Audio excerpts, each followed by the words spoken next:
ಜಾಗೃತಾವಸ್ಥೆಯಲ್ಲಿ ಸುಖ ದುಃಖ ಭೋಗ ಕೊಡುವಂತಹ ಪಾಪ ಪುಣ್ಯ ಕೊಡುವಂತ ಅನೇಕ ತರಹದ ಕರ್ಮವಿದೆ. ಆ ಕರ್ಮ ಮತ್ತು ಇಂದ್ರಿಯಗಳ ವ್ಯಾಪಾರ ನಿಂತ ಮೇಲೆ ಜಾಗೃತಾವಸ್ಥೆಯ ಅನುಭವ ಮಾಡಿದ ವಾಸನ ಸಂಸ್ಕಾರದಿಂದ ಶಬ್ದಾದಿ ವಿಷಯ ಮತ್ತು ಅದರ ಜ್ಞಾನ ಉತ್ಪನ್ನ ಮಾಡುವ ಸ್ವಪ್ನಾವಸ್ಥೆಯಾಗುತ್ತದೆ. ಸ್ಥೂಲ ಸೂಕ್ಷ್ಮ ದೇಹ ಸಂಬಂಧ ಮತ್ತು ಜಡಾಧ್ಯಾಸ ಸಂಸ್ಕಾರ ಇವೆಲ್ಲ ಇದ್ದರೆ ಸ್ವಪ್ನಾವಸ್ಥೆ ಆಗುತ್ತದೆ. ಇವೆಲ್ಲ ಇಲ್ಲದೆ ಅಖಂಡ ಶುದ್ಧ ಚೈತನ್ಯದಲ್ಲಿ ಸ್ವಪ್ನವಾಗಲು ಯಾವಾಗಲೂ ಸಾಧ್ಯವಿಲ್ಲ. ಶುದ್ಧ ಚೈತನ್ಯದಲ್ಲಿ ಸ್ವಪ್ನ ಕಂಡು ಬರುತ್ತದೆ ಎಂದು ಹೇಳುವುದು ಮಕ್ಕಳಾಟಿಕೆಯ ಮಾತಾಗಿದೆ, ಅನುಭವದ ಮಾತಲ್ಲ. ಯಾವ ಸಂಬಂಧವಿಲ್ಲದೆ ಒಂದೇ ಚೈತನ್ಯದಲ್ಲಿ ಸ್ವಪ್ನವಾಗಲು ಸಾಧ್ಯವಿಲ್ಲ. ಸ್ವಪ್ನ ನೋಡುವವ ಬೇರೆ ಇರಬೇಕು, ಇದು ನಿಯಮ. ಯಾಕೆಂದರೆ ಸ್ವಪ್ನವು ನೋಡಿದ್ದು ಕೇಳಿದ್ದು ಅನುಭವಿಸಿದ್ದು ಫೋಟೋ ರೂಪವಾದ ಸಂಸ್ಕಾರ ಎಲ್ಲಾ ದೇಹಧಾರಿ ಜೀವಿಗಳ ಹೃದಯಾಂತಃಕರಣದಲ್ಲಿ ಇದ್ದೇ ಇರುತ್ತದೆ. ಅದೇ ಅರ್ಧ ನಿದ್ರಾವಸ್ಥೆಯಲ್ಲಿ ಕಂಠಸ್ಥಾನದಲ್ಲಿ ಹಿತ ಎಂಬ ನಾಡಿಯ ಸಂಬಂಧದಿಂದ ವೃತ್ತಿಯ ಏಕಾಗ್ರವಾಗಿರುತ್ತದೆ. ಆಗ ಸಿನಿಮಾ ಪರದೆಯಲ್ಲಿ ಚಿತ್ರಪಟಗಳು ಕಂಡು ಬಂದ ಹಾಗೆ ಅಲ್ಲಿ ವಾಸನಾ ಸಂಸ್ಕಾರ ಫೋಟೋಗಳು ವೃತ್ತಿ ಸಂಬಂಧದಿಂದ ಚೈತನ್ಯನಿಗೆ ಕಂಡು ಬರುತ್ತದೆ. ಇದು ಸ್ವಪ್ನಾವಸ್ಥೆಯಾಗಿದೆ. ಈ ಸ್ವಪ್ನ ಸಂಬಂಧವಾದ ಫೋಟೋ ಚೈತನ್ಯದಿಂದ ಬೇರೆಯಾಗಿದೆ. ಆದುದರಿಂದಲೇ ಚೈತನ್ಯನಿಗೆ ಕಂಡು ಬರುತ್ತದೆ. ಅವನು ಫೋಟೋ ರೂಪವೇ ಆಗಿದ್ದರೆ ಕಂಡು ಬರಲು ಸಾಧ್ಯವಿಲ್ಲ. ಸಿನಿಮಾದಲ್ಲಿ ದೃಶ್ಯಕರು ಚಿತ್ರ ಫೋಟೋಗಳನ್ನು ಆ ಚಿತ್ರದ ಪರದೆಯಿಂದ ಬೇರೆ ಇದ್ದೇ ತಿಳಿಸುತ್ತಾರೆ. ಆ ಚಿತ್ರ ಫೋಟೋವಾಗಿ ನೋಡುವುದಿಲ್ಲ. ಮತ್ತೆ ವಿಪರೀತ ಕನಸುಗಳು ಬರುವುದಿಲ್ಲ. ನೋಡದೆ ಕೇಳದೆ ಭೋಗಿಸದೆ ಇದ್ದದ್ದು ಸ್ವಪ್ನವೂ ಬರುವುದಿಲ್ಲ. ಯಾಕೆಂದರೆ ಯಾವ ಮನುಷ್ಯನಿಗೂ ತನ್ನ ತಲೆ ಕಡಿದು ತಾನು ಜೀವಂತವಾಗಿ ನೋಡುತ್ತಾ ಇರುವ ದೃಶ್ಯದ ಸ್ವಪ್ನವು ಯಾವ ಮನುಷ್ಯನಿಗೂ ಬರುವುದಿಲ್ಲ. ಮತ್ತು ಕುರುಡರಿಗೆ ರೂಪದ ವಿಷಯ ಸ್ವಪ್ನ ಬರುವುದಿಲ್ಲ. ಇದು ಪ್ರತ್ಯಕ್ಷ ಅನುಭವ. ಮತ್ತು ವಿಪರೀತ ಈ ಸ್ವಪ್ನ ಕಂಡು ಬಂದರೆ ಅದಕ್ಕೂ ಕಾರಣವಿದೆ. ತನ್ನ ತಲೆ ಕಡಿದು ಜೀವಂತವಿರುವ ಸ್ವಪ್ನ ಬಂದರೆ ಬೇರೆ ತಲೆ ಕಡಿದದ್ದು ಫೋಟೋದಲ್ಲೋ ಅಥವಾ ಪ್ರತ್ಯಕ್ಷವೋ ನೋಡಿರಬೇಕು ಅಥವಾ ಕೇಳಿರಬೇಕು. ಯಾರಾದರೂ ಬೇರೆ ಮನುಷ್ಯ ರಸ್ತೆಯಲ್ಲಿ ಹೋಗುವಾಗ ಅಪಘಾತವಾಗಿ ಆತನ ತಲೆ ಕಡಿದು ಹೋದದ್ದು ನೋಡಿದ ದೇಹವನ್ನು ನೋಡಿರಬೇಕು. ಮತ್ತು ಬೇರೆಯವರ ಹೂಳುವುದಾಗಿ ಸುಡುವುದಾಗಲಿ ಮಾಡುವ ದೃಶ್ಯದ ವಿಪರೀತ ಸ್ವಪ್ನವು ಬರುತ್ತದೆ. ಆತನೇ ಈ ಮೇಲಿನ ದೃಶ್ಯವನ್ನು ನೋಡಿ ಅದರ ವಿಪರೀತ ಸ್ವಪ್ನ ಬರುತ್ತದೆ. ಆದರೆ ಅದು ಬೇರೆ ಜೀವಿಗಳ ಅಪಘಾತವನ್ನು ನೋಡಿ ತನ್ನ ಮೇಲೆ ಆರೋಪಣೆ ಮಾಡಿಕೊಂಡು ಕನಸಿನಲ್ಲಿ ನೋಡುತ್ತಾನೆ. ಇವೆಲ್ಲ ಕಂಡು ಬಂದರೂ ಬೇರೆಯವರದ್ದೇ ನೋಡಿದ್ದು ಕೇಳಿದ್ದು ಮಾತ್ರವೇ ಕನಸಿನಲ್ಲಿ ಬಂದಿರುತ್ತದೆ. ಸ್ವತಃ ತಾನೇ ಸತ್ತ ದೃಶ್ಯ ಬರುವುದಿಲ್ಲ. ಆದ್ದರಿಂದ ಸ್ವಪ್ನದ ದೃಷ್ಟಾಂತವು ಸಂಭವವಾಗುವುದಿಲ್ಲ. ಮುಂಚೆ ನಿಜ ಜಗತ್ತನ್ನು ನೋಡಿರಬೇಕು. ನೋಡಿರುವುದರಿಂದಲೇ ಅದರ ಸಂಸ್ಕಾರದ ಜಗತ್ತಿನ ಸ್ವಪ್ನ ಕಂಡು ಬರುತ್ತದೆ. ಇಲ್ಲವಾದರೆ ಕಂಡು ಬರುವುದಿಲ್ಲ, ಸಾಧ್ಯವಿಲ್ಲ. ಮೊದಲು ಜಗತ್ ಇತ್ತು, ಅದನ್ನೇ ಕಂಡು ಸ್ವಪ್ನ ನೋಡಿದ್ದಾನೆ. ಆದ್ದರಿಂದ ಜಗತ್ತಿರಲಿಲ್ಲ. ಆ ಅಖಂಡ ಬ್ರಹ್ಮವಿತ್ತೆಂದು ಹೇಳುವುದು ಅಸಂಭವ, ಅಸತ್ಯ, ದೋಷಯುಕ್ತವಾಗಿದೆ, ಮಿಥ್ಯ ಕಲ್ಪನೆಯಾಗಿದೆ. ದೇಹ ಸಂಬಂಧವಿಲ್ಲದೆ ಸ್ವಪ್ನವಾಗುವುದೇ ಇಲ್ಲ. ಈ ಚಿಂತನೆಯನ್ನ ಇಲ್ಲಿಗೆ ಮುಗಿಸ್ತಾ ಇದ್ದೀನಿ. ಸದ್ಗುರು ದೇವ.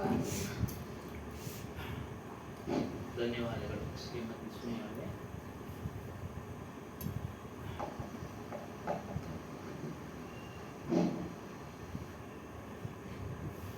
बोलिए श्री सत्यनामादि कबीर साहेब की जय। सद्गुरु श्री हनुमान साहेब की जय। गुरु माता जी की जय। सर्व संत महात्मा की जय। पूज्य रूपरात ಸ್ಮರಣೆಯಾದ ಸದ್ಗುರು ಶ್ರೀ ಹನುಮಾನ್ ಸಾಹೇಬರ ಚರಣಾರವಿಂದಗಳನ್ನು ವಂದಿಸುತ್ತಾ, ಗುರು ಮಾತಾಜಿಯವರ ಚರಣಗಳಿಗೆ ವಂದಿಸುತ್ತಾ, ನೆರೆದಿರುವ ಎಲ್ಲ ಭಕ್ತಿ ಮಾತೆಯರಿಗೆ ಮನೆಗೆ ವಂದಿಸುತ್ತಾ ಸತ್ಸಂಗ ಕಾರ್ಯಕ್ರಮ ಪ್ರಾರಂಭ ವಿಚಾರ ವಿಷಯ ಧರ್ಮ ಈಶ್ವರ ಶಾಸ್ತ್ರ. ಮೊದಲು ಧರ್ಮ. रमैनी धर्म कथवा जो कहताई रही लापरी गुटी जो प्राप्तई कहे. ಧರ್ಮ ಮೊದಲು ಧರ್ಮ ಅಂದ್ರೆ ಏನು ನಾವು ತಿಳ್ಕೊಳ್ಳೋಣ. ಪ್ರಪಂಚದಲ್ಲಿ ಅನೇಕ ಧರ್ಮಗಳಿದ್ದಾವೆ. ಹಿಂದೂ, ಮುಸ್ಲಿಂ, ಕ್ರಿಶ್ಚಿಯನ್, ಬೌದ್ಧ, ಜೈನ ಇತ್ಯಾದಿ.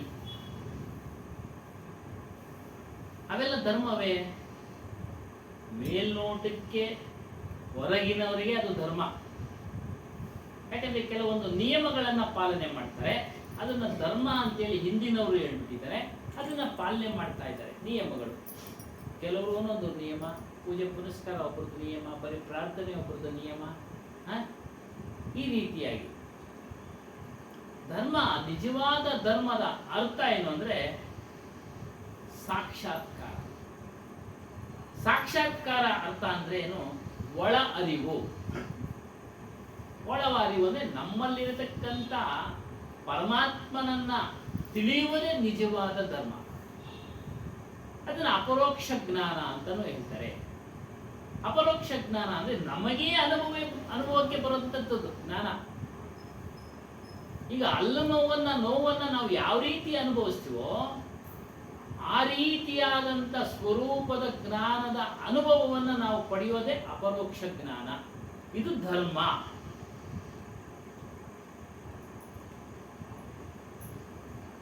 ಮತ್ತೆ ಧರ್ಮದ ಬಗ್ಗೆ ಹೇಳ್ತಾರೆ. ಆ ಧರ್ಮ ಯಾವ ರೀತಿ ಅನ್ಬೇಕು ಅಂದ್ರೆ, ಈಗ ಹೇಳ್ತಾ ಇದೀವ ಅನುಭವ, ಅದು ಸತ್ಯವಾಗಿರ್ಬೇಕು. ನಮಗೆ ಅನುಭವ ಆಗ್ತಾ ಇರೋದು ಸತ್ಯವಾಗಿರ್ಬೇಕು, ಅಸತ್ಯವಾಗಿರಬಾರ್ದು. ಬೇರೆ ಬೇರೆಯವರೆಲ್ಲ ಬರೀ ಮಾತುಗಳಾಡ್ತಾರಲ್ಲ, ಅದೆಲ್ಲ ನಮ್ಮತ ದೊಡ್ಡದು, ನಮ್ಮತ ದೊಡ್ಡದು ಅಂತ, ಅದೆಲ್ಲ ಶುದ್ಧ ಹರಟೆ. ಶುದ್ಧ ಹರಟೆ. ಸಾಕ್ಷಾತ್ಕಾರವೇ ಧರ್ಮದ ತಿರುಳು. ಯಾವ ನಮ್ಮ ಸ್ವರೂಪವನ್ನು ನಾವು ತಿಳ್ಕೊಂಡು ಅದರ ಅನುಭವಿಸ್ತೀವಲ್ಲ, ಅದೇ ನಿಜವಾದ ಧರ್ಮದ ತಿರುಳು. ಕೇವಲ ನಾವು ವಾಕ್ಚಾತುರ್ಯದಿಂದ ರಮಣೀಯವಾಗಿ ಅತ್ಯಂತ ಕೌಶಲ್ಯದಿಂದ ಮಾತಾಡೋದು ಧರ್ಮ ಅಲ್ಲ. ಅದು ವರ್ಣನೆ ಅಷ್ಟೇ. ವರ್ಣನೆ, ಶಬ್ದಗಳ ವರ್ಣನೆ, ಅವು ಬೇಕು ಶಬ್ದಗಳು, ಅವೇ ಧರ್ಮ ಅಲ್ಲ. ಧರ್ಮದ ಅರ್ಥ ಏನು ಅಂದ್ರೆ ನಮ್ಮನ್ನ ನಾವು ಅರಿಯೋದು, ನಮ್ಮನ್ನ ನಾವು ತಿಳಿಯೋದು. ಇದು ಧರ್ಮ. ಮತ್ತೆ ಬೇರೆ ಬೇರೆಯವರು ಹೇಳ್ತಾರೆ, ದೇವಸ್ಥಾನಕ್ಕೆ ಹೋಗೋದು ಒಂದು ಧರ್ಮ, ದೇವಸ್ಥಾನ ಕಟ್ಸೋದೊಂದು ಧರ್ಮ, ದಾನ ಪುರೋಹಿತರಿಗೆ ಮತ್ತೆ ದೀನರಿಗೆ ದಾನ ಮಾಡೋದು ಧರ್ಮ. ಅವೆಲ್ಲ ಧರ್ಮದ ಅನೇಕ ಭಾಗಗಳು. ಅವುಗಳು ಆ ಧರ್ಮದಿಂದ, ಆ ಧರ್ಮವನ್ನ ಆಚರಣೆ ಮಾಡೋದ್ರಿಂದ ಮನುಷ್ಯನಿಗೆ ಕಲ್ಯಾಣ ಆಗೋದಿಲ್ಲ, ಮುಕ್ತಿ ಆಗೋದಿಲ್ಲ. ಅದು ಮಾಡಬೇಕು ಬೇಡವೋ ಅನ್ನೋದು ಪ್ರಶ್ನೆ. ಅದು ಅವರವರಿಗೆ ಇಚ್ಛೆ. ಕೊಡ್ಲೂಬಹುದು, ಕೊಡದೇನೂ ಇರ್ಬೋದು. ಆದರೆ ಅದು ಒಂದು ಧರ್ಮವೇ. ಒಂದು ಆಶ್ರಮ ನಡಿಬೇಕಾದ್ರೆ ಎಲ್ಲರ ಒಂದು ಕೈ ಜೋಡಿಸ್ಬೇಕು, ಇಲ್ಲಾಂದ್ರೆ ನಡೆಯೋದಿಲ್ಲ. ಅದ್ರ ಫಲ ಅದು ಕೊಡುತ್ತೆ. ಅದ್ರ ಫಲ ಅದು ಕೊಡುತ್ತೆ. ಯಾವ ರೀತಿ ಅಂತಂದ್ರೆ ನಮಗೆ ಸಹಕಾರ ಕೊಡುತ್ತೆ. ಸತ್ಸಂಗದಲ್ಲಿ ಭಾಗವಹಿಸೋದಕ್ಕೆ ಮತ್ತು ಸಂತರ ದರ್ಶನ ಮಾಡೋದಕ್ಕೆ, ಗುರುಗಳ ದರ್ಶನ ಮಾಡೋದಕ್ಕೆ ಇದು ಧರ್ಮ ನಿಜವಾಗ್ಲೂ. ಬೇರೆ ಎಲ್ಲ ಧರ್ಮ, ಬೇರೆ ವಿಚಾರಗಳೆಲ್ಲ ಹೇಳ್ತಾರೆ, ಅದೊಂದೊಂದು ಭಾಗ. ಅವುಗಳಿಂದ ಮುಕ್ತಿ ಇಲ್ಲ, ಮೋಕ್ಷ ಇಲ್ಲ. ಸ್ವಾಮಿ ವಿವೇಕಾನಂದ ಹೇಳಿರೋ ಮಾತು. ಸ್ವಾಮಿ ವಿವೇಕಾನಂದರು ಹೇಳಿರೋ ಮಾತುಗಳಿವೆಲ್ಲ ಧರ್ಮ ಅಂದ್ರೆ ಇದು ನಿಜವಾದ ಸಾಕ್ಷಾತ್ಕಾರ ಮಾಡ್ಕೊಳ್ಳಿ, ನಿಮ್ಮ ಸ್ವರೂಪದ ಸಾಕ್ಷಾತ್ಕಾರ ಮಾಡ್ಕೊಳ್ಳಿ. ಬೇರೆ ಅವರು ಎಲ್ಲ ಮಾಡಿದ್ರು. ದೀನರಿಗೆ ಸಹಾಯ ಮಾಡೋದು ಧರ್ಮ ಅಂತೇಳಿ ಅವೆಲ್ಲ ಭಾಗ ಇರಬೇಕು. ಮನುಷ್ಯನ ಜೀವನದಲ್ಲಿ ಒಂದೊಂದು ಅಂಗ ಇದ್ದಂಗೆ ಅವು ಸಾಕ್ಷಾತ್ಕಾರಕ್ಕೆ ಪ್ರಯೋಜನ ಆಗ್ತವೆ ಅನ್ನೋದು ಒಂದು ವಿಚಾರ. ಆದರೆ ಧರ್ಮಶಾಸ್ತ್ರಗಳಲ್ಲಿ ಈ ವಿಚಾರಗಳು ಇಲ್ಲ. ಕೇವಲ ಪೂಜೆ ಮಾಡೋದೇ ಒಂದು ಧರ್ಮ, ಪೂಜೆ ಮಾಡ್ತಾನೆ ಇರೋದೇ ಧರ್ಮ, ದಯೆ ಧರ್ಮ, ಇದೆಲ್ಲ ಒಂದೊಂದು ಭಾಗ. ಸಹಾಯ ಮಾಡ್ಬೋದು, ಆದ್ರೆ ಪೂಜೆ ಯಾವುದನ್ನು ಮಾಡಬೇಕು ಅನ್ನೋದನ್ನ ನಾವು ನಿಜವಾಗಿ ತಿಳಿಬೇಕು. ಯಾವುದರ ಪೂಜೆ ಮಾಡಬೇಕು? ನಾಳೆಯಿಂದ ನವರಾತ್ರಿ ಶುರುವಾಗುತ್ತೆ ಗುರುವಾರದಿಂದ. ಅವೆಲ್ಲ ಸಾಮಾನ್ಯರಿಗೆ, ಸಾಮಾನ್ಯ ಜನರಿಗೆ ಅದೆಲ್ಲ. ಕೈವಾರ ತಾತಯ್ಯನವರು ಸಹ ಹೇಳ್ತಾರೆ ಇದರ ಬಗ್ಗೆ. ಯೋಗ ಮಾರ್ಗವನ್ನು ಅರಿಯದ ಸಾಮಾನ್ಯ ಪ್ರಜೆಗಳಿಗೆ ಹರಿರೂಪಿಯಾದ ಪರಮಾತ್ಮನನ್ನ ಬಂಗಾರ, ಬೆಳ್ಳಿ, ತಾಮ್ರ, ಕಬ್ಬಿಣ, ಶಿಲೆ ಮೊದಲಾದವುಗಳಿಂದ ನಿರ್ಮಿಸಿದ ವಿಗ್ರಹ ಸಾಮಾನ್ಯ ಜನರಿಗೆ ಇದಕ್ಕೆಲ್ಲ ಭಾಗವಹಿಸಕ್ ಆಗ್ತಾ ಇಲ್ಲ ಅವ್ರಿಗೆ. ಅದನ್ನಾದ್ರೂ ಮಾಡ್ಲಿ ಅಂತೇಳಿ ಅದನ್ನ ಮಾಡಿ ಬಿಟ್ಟಿದ್ದಾರೆ. ಆದರೆ ಯಾವುದು ಅಂತ ಅಂದಿದ್ದು ನಾವು ನಮ್ಮನ್ನು ನಾವು ತಿಳಿಬೇಕು. ಅದನ್ನ ಹೇಳ್ತಾರೆ. ಹೊರಗೆ ಎಲ್ಲೋ ಇರುವನನ್ನು ಹುಡುಕ್ತಾ ಇದ್ದಾರೆ. ದೇವರು ಎಲ್ಲೂ ಇಲ್ಲ ಹೊರಗಡೆ, ನಿಮ್ಮಲ್ಲೇ ಇದ್ದಾನೆ. ನೀವೇ ದೈವ ಸ್ವರೂಪಿಗಳು ಅನ್ನೋ ಒಂದು ವಿಚಾರವನ್ನ ತಿಳಿಸ್ತಾ ಇದ್ದಾರೆ. ವಿಗ್ರಹಗಳು ನಿರ್ಮಾಣ ಆಗಿರೋದು ಏನಕ್ಕೆ ಅಂತಂದ್ರೆ ಸಾಮಾನ್ಯ ಜನರಿಗೆ. ಅವರು ಮಾಡಕ್ಕಾಗೋದಿಲ್ಲ ಕೆಲಸ ಕಾರ್ಯಗಳು, ಹೇಳಿದ್ರಲ್ಲ, ಬರೀ ಕೆಲಸ ಕಾರ್ಯ ದುಡಿಯೋದ್ರ ಕಡೆ ಗಮನ.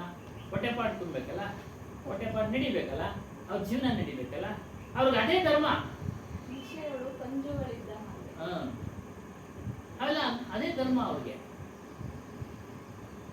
ಆದರೆ ವಿವೇಕಾನಂದರ ಹೇಳಿರ್ತಕ್ಕಂಥ ಧರ್ಮನೇ ಬೇರೆ.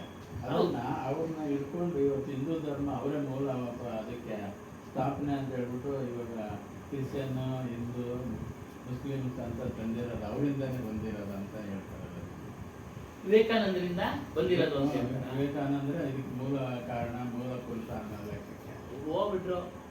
ಬೇಕಾದವ್ರು ಬರೀತಾ ಇದ್ದಾರೆ ಅಷ್ಟೇ, ಅವರೇ ಮೂಲ ಅಂತ ಅವ್ರು ಹೇಳ್ತಾರಲ್ಲ. ವಿವೇಕಾನಂದ ಧರ್ಮ ಅಂದ್ರೆ ಎಲ್ಲ ಒಂದೊಂದು ಭಾಗ. ಅವೆಲ್ಲ ದಯೆಯಿಂದ ನೋಡೋದು, ಧರ್ಮದಿಂದ ಇರೋದು, ಅವೆಲ್ಲ ಒಂದೊಂದು ಭಾಗ. ನಿಜವಾದ ಧರ್ಮ ಅಂದ್ರೆ ತನ್ನನ್ನ ತಾನು ತಿಳಿಯೋದು. ಪ್ರಾಪಂಚಿಕ ಜನರಿಗೆ ಬೇಕು ಅವೆಲ್ಲ. ಅವ್ರು ಹೇಳ್ತಾರೆ ವಿವೇಕಾನಂದರು ಒಂದ್ ಕಡೆ ಏನೋ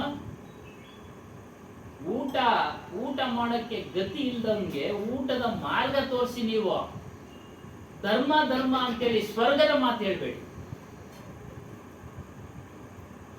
ಅವರೇ ಹೇಳಿದರು ಏನಂದ್ರೆ ಆಯಾ ವಿಚಾರಗಳಿಗೆ ತಕ್ಕಂಗೆ, ಸಂದರ್ಭಗಳಿಗೆ ತಕ್ಕಂಗೆ ಹೇಳಿದ್ದಾರೆ. ಊಟ ಮಾಡೋದಕ್ಕೆ ಅವ್ನಿಗೆ ಗತಿ ಇಲ್ಲ, ನೀನು ಸ್ವರ್ಗ ಅಂತ ಅದಂತೂ ಹೇಳಿದ್ರೆ ನೀ ಏನ್ ಬರುತ್ತಪ್ಪ? ಊಟದ ಮಾರ್ಗ ತೋರಿಸು, ಅದು ಧರ್ಮ ಒಂದು ಭಾಗ. ಅವ್ರ ಇಚ್ಛೆ ಇದ್ರೆ ಬರ್ತಾನೆ, ಇಲ್ಲ ಅಂದ್ರೆ ಇಲ್ಲ. ನೀನ್ ಹೇಳಿದ ಕಡೆ ಚಿಕಾಗೋ ನಮ್ಮ ವಿವೇಕಾನಂದ ಸ್ವಾಮಿಯವ್ರನ್ನ ಕಳಿಸಿರೋದು, ಚಿಕಾಗೋ ಸರ್ವ ಸಮ್ಮೇಳನ ಕಳಿಸಿರೋದು ಹಿಂದುತ್ವನ ಎತ್ತಿ ಹಿಡಿಯೋದಕ್ಕಂತ ನಾವು ಅವ್ರನ್ನ ಕಳಿಸಿರೋದು ಅನ್ನೋ ಲೆಕ್ಕಕ್ಕೆ ನಾವು ಭಾರತೀಯ ಒಂದಷ್ಟು ಜನ ಒಂದು ಗುಂಪುಗಾರಿಕೆ ಹೇಳುವಂಥದ್ದು. ಆಗ ಪ್ರತಿಯೊಂದೂ ಅಷ್ಟೇ, ಆ ಸಮಯದಲ್ಲಿ ಏನ್ ನಡೀತೋ ಏನೋ ಗೊತ್ತಿಲ್ಲ. ಸತ್ಯದ ವಿಚಾರಗಳನ್ನ ಮರೆಮಾಚುತ್ತಾರೆ. ಈಗ ಏನ್ ಬೇಕೋ ಅದನ್ನ ಹರಡ್ತಾ ಇರ್ತಾರೆ. ತಮ್ಮ ಒಂದು ಪದವಿ ಕಡೆ ಗಮನ ಕೊಡ್ತಾ ಇರ್ತಾರೆ. ಎಷ್ಟು ಬೇಕೋ ಅಷ್ಟನ್ನು ಬಳಸ್ಕೊಡ್ತಾರೆ ಅಷ್ಟೇ. ವಿವೇಕಾನಂದ ಹೆಸರು ಬಳಸ್ಕೊಂಡ್ರು ಮೇಲ್ ಬರೋದಕ್ಕೆ ಬರ್ತಾರೆ. ಅರ್ಥ ಆಯ್ತಾ? ಅವ್ರು ಹೇಳಿದ್ರು ಧರ್ಮ ಇದು ಏನು, ಯಾವ ವ್ಯಕ್ತಿಗೆ ವಿದ್ಯೆ ಕೊಡ್ಸು, ಶಿಕ್ಷಣ ಕೊಡ್ಸು, ಇವೆಲ್ಲ ಹೇಳಿದ್ರು. ಯಾರು ಮಾಡ್ತಾವ್ರೆ ಇವತ್ತೊಂದು ದಿವಸ? ಇಲ್ಲ. ಹಾಗಾಗಿ ಅವೆಲ್ಲ ಅವ್ರನ್ನ ಉಪಯೋಗಿಸ್ಕೊಳ್ತಾ ಇದ್ದಾರೆ. ಕಬೀರ್ನು ಉಪಯೋಗಿಸ್ಕೊಳ್ತಾರೆ, ಎಲ್ಲರನ್ನು ಉಪಯೋಗಿಸ್ಕೊಳ್ತಾರೆ. ಮನುಷ್ಯ ಸ್ವಾರ್ಥಿ, ತನ್ನ ಸ್ವಂತ ಅನುಕೂಲಕ್ಕೆ ತಕ್ಕ ಹಾಗೆ ಎಲ್ಲರನ್ನ ಉಪಯೋಗಿಸ್ಕೊಳ್ತಾನೆ. ಏನು ಮಾಡೋಕ್ಕಾಗೋದಿಲ್ಲ. ಆದ್ರೆ ನಾವು ನಿಜವಾದದನ್ನ ತಿಳಿಸೋ ಕಡೆ ಹೋದಾಗ ಇವೆಲ್ಲ ಗೊತ್ತಾಗ್ತವೆ. ನೀವು ಅಲ್ಲೇ ಹೋದ್ರೆ ಅದನ್ನೆಲ್ಲ ಹೇಳೋದಿಲ್ಲ. ವಿವೇಕಾನಂದರು ಹೇಳಿದ್ದನ್ನೆಲ್ಲ ಹೇಳೋದಿಲ್ಲ. ಎದ್ದೇಳಿ ನೀವು ವೀರರು ಅದನ್ನ ಹೇಳ್ತಾರೆ ಅಲ್ವಾ? ಗುರಿ ಮುಟ್ಟುವ ತನಕ ಹೋರಾಡಿ, ಏನ್ ಸ್ವಾಮಿ ಇದನ್ನೆಲ್ಲ ಎಲ್ಲ ಹೇಳ್ತಾರೆ. ಹಾಗೆ ಎಷ್ಟು ಬೇಕೋ ಅಷ್ಟನ್ನೇ ಉಪಯೋಗಿಸ್ಕೊಳ್ತಾರೆ. ಅದನ್ನ ತಮ್ಮ ಒಂದು ಸ್ವಾರ್ಥ ಹೇಳ್ತಾರೆ. ಆತನು ಹೊರಗೆ ಎಲ್ಲೋ ಇರುವನೆಂದು ಹುಡುಕ್ತಾರೆ. ನೋಡಿ, ದೇವರು ಎಲ್ಲೋ ಹೊರಗಡೆ ಇದ್ದಾನೆ ಅಂತೇಳಿ ಇವತ್ತಿಗೂ ಹುಡುಕ್ತಾ ಇದ್ದಾರೆ, ಮುಂದೆನೂ ಹುಡುಕ್ತಾರೆ. ಯಾಕೆ? ಅಂಥವ್ರು ಸಾಕಷ್ಟು ಜನ ಇದ್ದಾರೆ. ಏನೋ ಹೊರಗಡೆ ಇದ್ದಾನೆ ಅಂತ ತಿಳಿಸೋರು ಸಾಕಷ್ಟು ಜನ ಇರೋದ್ರಿಂದ ಎಲ್ಲರೂ ಸಹ ಆ ಕಡೆ.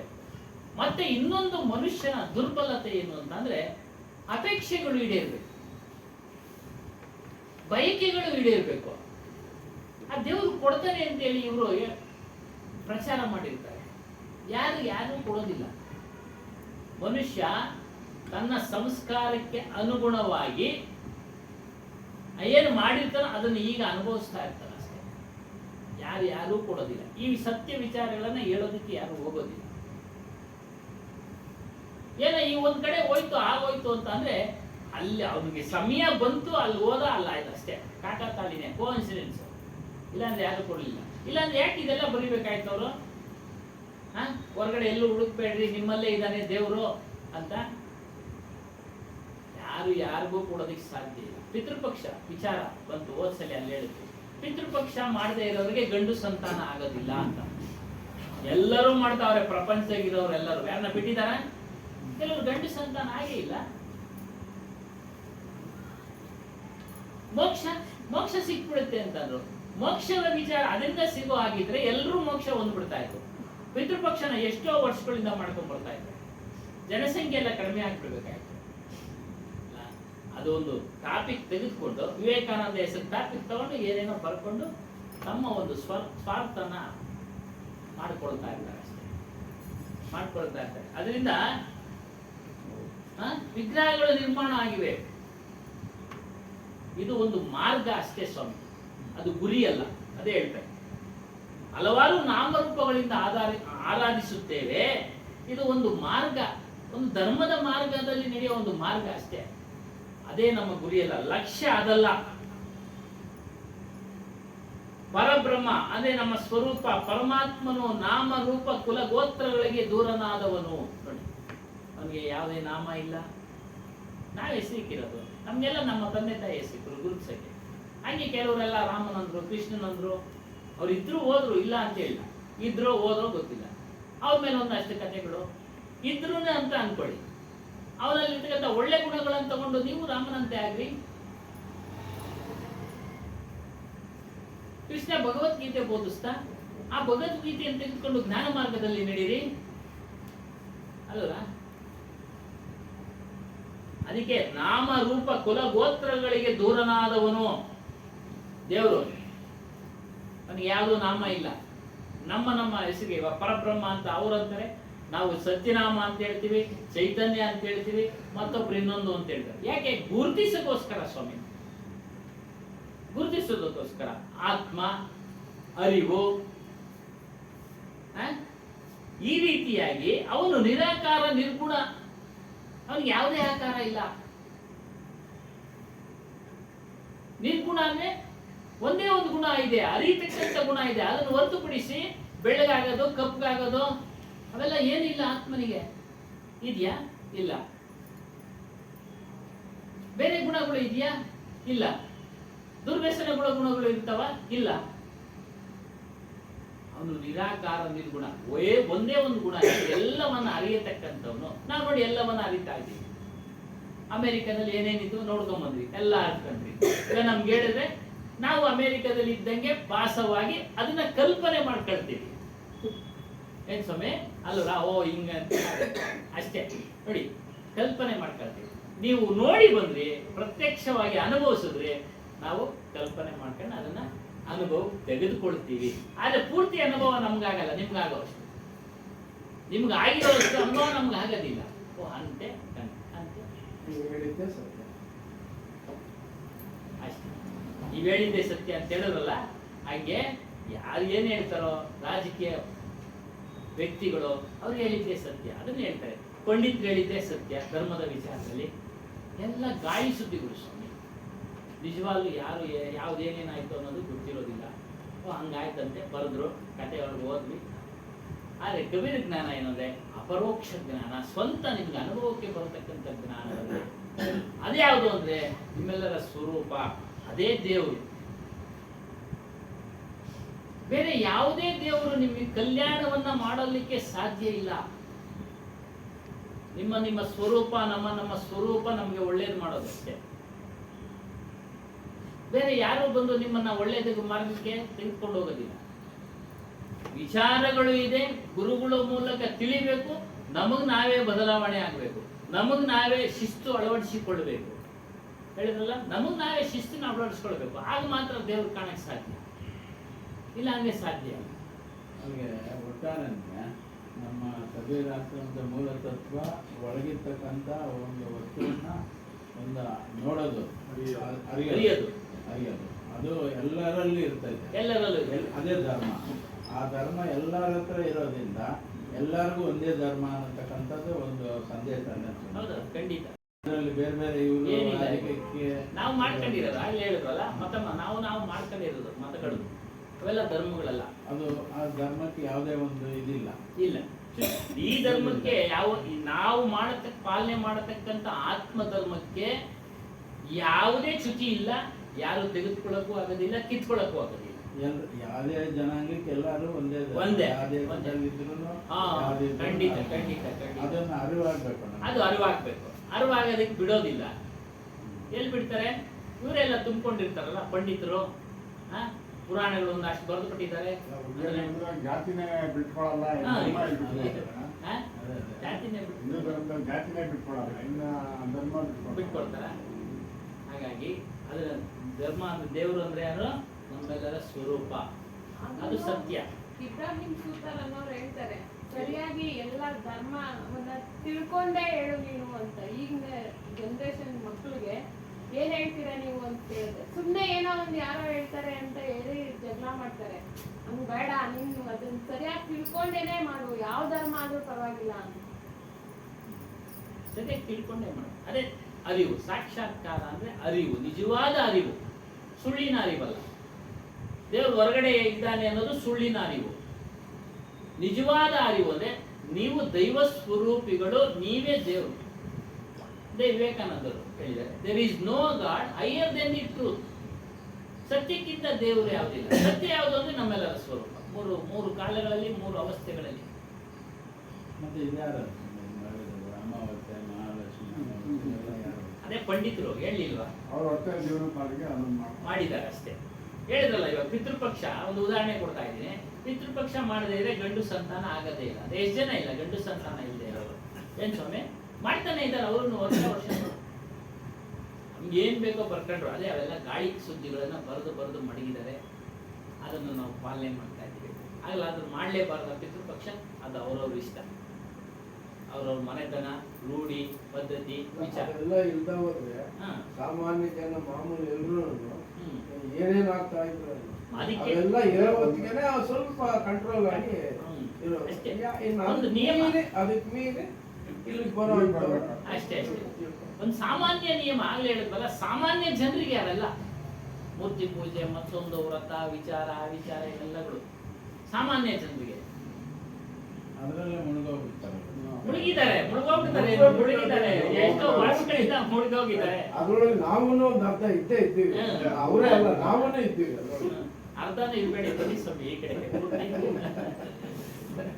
ಅಲ್ಲ, ಇರ್ಲೇಬೇಕಾದ್ರೆ ಸಮಾಜ ಹಂಗಿದೆ. ಸಮಾಜಕ್ಕೆ ತಕ್ಕಂಗೆ ನಾವು ಮೇಲ್ನೋಟಕ್ಕಿದ್ದೀವಿ, ಮೇಲ್ನೋಟಕ್ಕೆ ಅಷ್ಟೇ. ಪರಿಪೂರ್ಣವಾಗಿ ಅದ್ರಲ್ಲಿ ಇರ್ಬೇಕು ಅನ್ನೋದೇನಿಲ್ಲ. ಆದ್ರೆ ಸಮಾಜ ನಮ್ಮೊಂದಿಗೆ ಇದೆ, ಸಮಾಜದಲ್ಲಿ ನಾವಿದ್ದೀವಿ. ಹಾಗಾಗಿ ಮೇಲ್ನೋಟಕ್ಕೆ ಬಾಹ್ಯ ಬೆಂಬಲ ಅಂತ ವಿಧಾನಸೌಧದಲ್ಲಿ ಹೇಳ್ತಾರಲ್ಲ, ಬಾಹ್ಯ ಬೆಂಬಲ ಕೊಡ್ತಾ ಇದೀವಿ ನಾವು ಅಷ್ಟೇ. ಅಷ್ಟೇ, ಏನಿಲ್ಲ. ಹಾಗಂತ ಯಾರು ನಮ್ಮನ್ನ ಮನ್ಸು ಒಡೆದು ನೋಡಕ್ಕೂ ಆಗಲ್ಲ ಅಣ್ಣ. ಮೇಲೆ ಸಮಸ್ಯೆ ಆಗದೆ ಇರುತ್ತೆ. ಮೊನ್ನೆ ಒಂದು ಮನೆಗೆ ಹೋಗಿದ್ವಿ. ಅವ್ರು ಹೇಳಿದ್ರು ಒಂದು ವಿಚಾರ, ಗೌರಿ ಹಬ್ಬಕ್ಕೆ ಉತ್ತಕ್ಕೆ ಹೋಗದೆ ಇದ್ರೆ ದೇವಾಂಗದವ್ರೆ ಅಲ್ಲ ಅಂತ. ಈ ರೀತಿ ಪ್ರಚಾರ, ಗಾಳಿ ಸುದ್ದಿ, ಈ ರೀತಿ ಪ್ರಚಾರ ಮಾಡ್ತಾರಲ್ಲ, ಅದನ್ನ ತಡೆಗಟ್ಟಕ್ಕೆ ಸಲುವಾಗಿ ಸ್ವಲ್ಪ ಬಾಹ್ಯದ ಆಚರಣೆಗಳು ಮಾಡ್ತಾ ಇದ್ದಾರೆ. ಇನ್ನು ಕೆಲವರು ಅದರಲ್ಲೇ ತೊಡಗಿಸ್ಕೊಂಡಿದ್ದಾರೆ, ಮನೆ ಮಂದಿ ಮಕ್ಕಳು ಎಲ್ಲ. ಅದೇ ನಾವೇನು ಮಾಡಕ್ಕೆ, ನಾವು ಅಡ್ಡಿನೂ ಮಾಡಬಾರ್ದು, ಅಶಾಂತಿ ಆಗುತ್ತೆ ಮನೇಲಿ. ಅವ್ರ ಮನೆಗೆ ಎಲ್ಲರೂ ಮಾಡ್ತಾರೆ, 99 ಜನ ಮಾಡ್ತಾರೆ, ಇಂಡಿಯನ್ ಸ್ಪೆಷಲ್ ಅಂತ ಜಗಳಗಳು ಯಾಕೆ ಬೇಕು? ರಾಜ್ಕುಮಾರ್ ಪಿಕ್ಚರ್ ನೋಡಲ್ಲ, ಇದೇ ಮಾತನ್ನು. ನೀನ್ ರಾಜ್ಕುಮಾರ್ ಪಿಕ್ಚರ್ ನೋಡಲ್ವಾ? ಇವಾಗ ಹಂಗಲ್ಲ, ನೀನ್ ಮಾಂಸ ತಿನ್ನಲ್ವಾ? ಕುಡಿಯೋದ್ ಕಲ್ತಿಲ್ವಾ? ನೋಡಿ, ನೀನೇನೋ ಈ ಲೆಕ್ಕಕ್ಕೆ ಬಂದ್ಬಿಟ್ಟಾರೆ ಇವಾಗ. ಬಂದ್ಬಿಟ್ಟಾರೆ. ಹೆಂಗ ಅವ್ರ ಮನೆಗೆ ಹೆಣ್ ಕೊಡೋದು, ಅವರು ಏನು ತಿನ್ನಲ್ಲ ಅಂತಾರೆ. ಏನು ಇಲ್ಲ ಅಂತಿದ್ರೆ ಜೀವನನೇ ಅದು, ಜೀವಮಾನನೇ ಅದು ಅನ್ನಂಗೆ ಜನ ಆಗ್ಬಿಟ್ಟಾರೆ. ಏನು ಅವ್ರು ತಿನ್ನೋದಿಲ್ಲ, ಅವ್ರ ಮನೆ ಕೊಟ್ಬಿಟ್ರೆ ಅವ್ರ ಮನೆ ಕೊಟ್ಬಿಟ್ರೆ ಎಲ್ಲ ಆಯ್ತು. ಹಾಗಂತೇಳಿ ನಾವು ತಿಳಿದು ತಪ್ಪು ಮಾಡೋದು ಬೇಡ ಅಷ್ಟೇ. ಅದೇನಾದ್ರು ಅಂದ್ಕೊಳ್ಳಿ, ನಮ್ಮ ದಾರಿ ನಮ್ದು. ಸರಿ ಅನ್ಸಿದ್ರೆ ಯೋಚನೆ ಮಾಡಿ ಸರಿಯಾದ ನಿರ್ಧಾರ ತಗೊಂಡೆ. ಕಳೆದ ವಾರ ಹೋದ್ಸಲಿ ವಿಚಾರದಲ್ಲೂ ಅದೇ ಏನೋ ಒಂದು ಕತೆ. ಬುದ್ಧನ ಸಮಯದಲ್ಲಿ ನಿಂತಿದ್ದು ಎಲ್ಲಾರು ಹೇಳ್ತಾರೆ ನಮ್ದು ಶ್ರೇಷ್ಠ, ನಮ್ದು ಸತ್ಯ, ನಮ್ದು ಮಾರ್ಗ ಅಂತ ಎಲ್ಲಾ ಗುರುಗಳು ಬಂದು ಹೇಳ್ತಾ ಇದ್ರು. ಹಿಂಗೆ ನಿಮಗೆ ಪ್ರಶ್ನೆ ಮಾಡ್ಬಿಟ್ರು ಬುದ್ಧ ಬಂದಾಗ.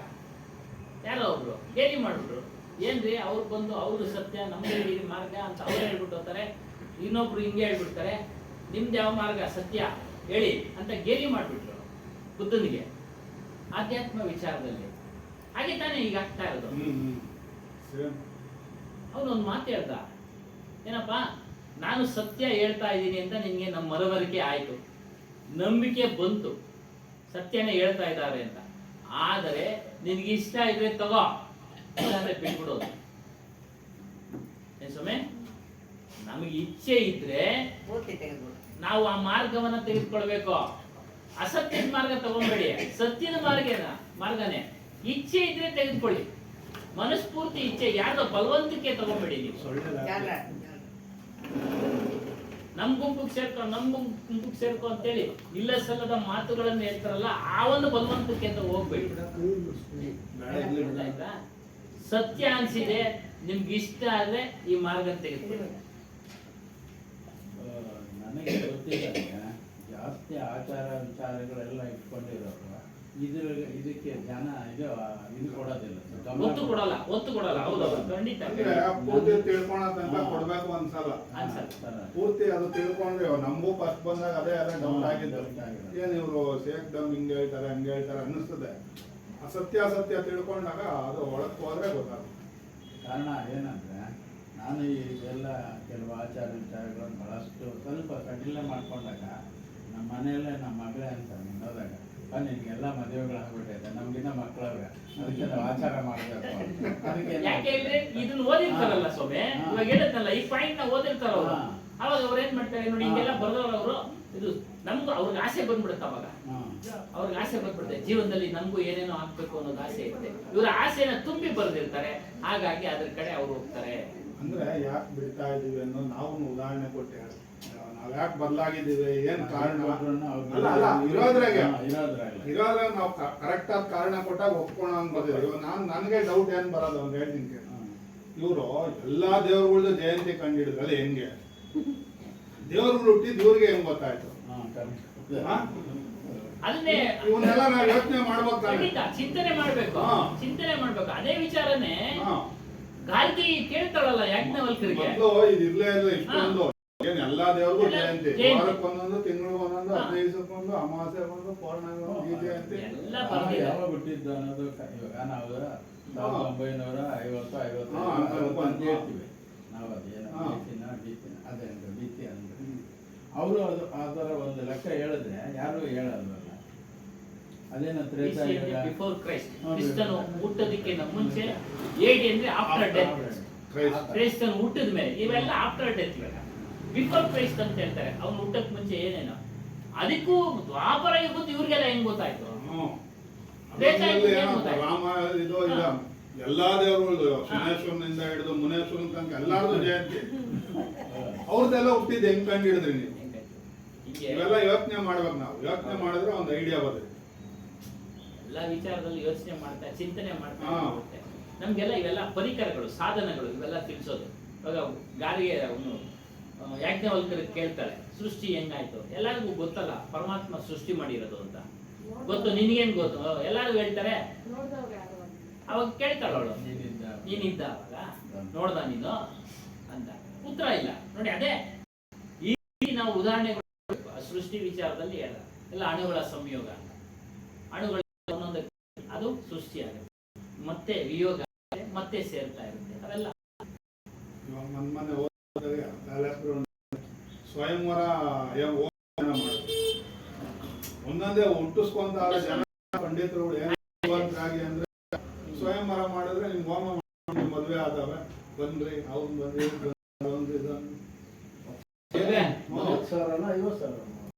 ಎಷ್ಟು ಹತ್ರ ಹೋದಾನ ಗೊತ್ತ ಓದೋದಲ್ಲ. ಹಾಗಾಗಿ ಇಲ್ಲಿ ನಿಮ್ಮಲ್ಲಿ ಅಂತರಾತ್ಮನೇ ರಾಮ, ನಿಮ್ಮ ಆತ್ಮವೇ ರಾಮ.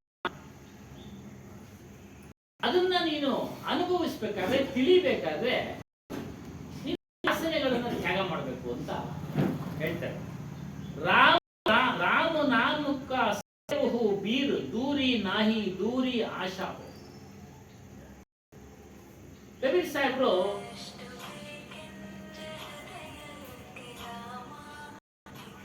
ನಮ್ಮಲ್ಲಿರತಕ್ಕಂಥ ಅಜ್ಞಾನವನ್ನ ನಿವಾರಣೆ ಮಾಡಲಿಕ್ಕೆ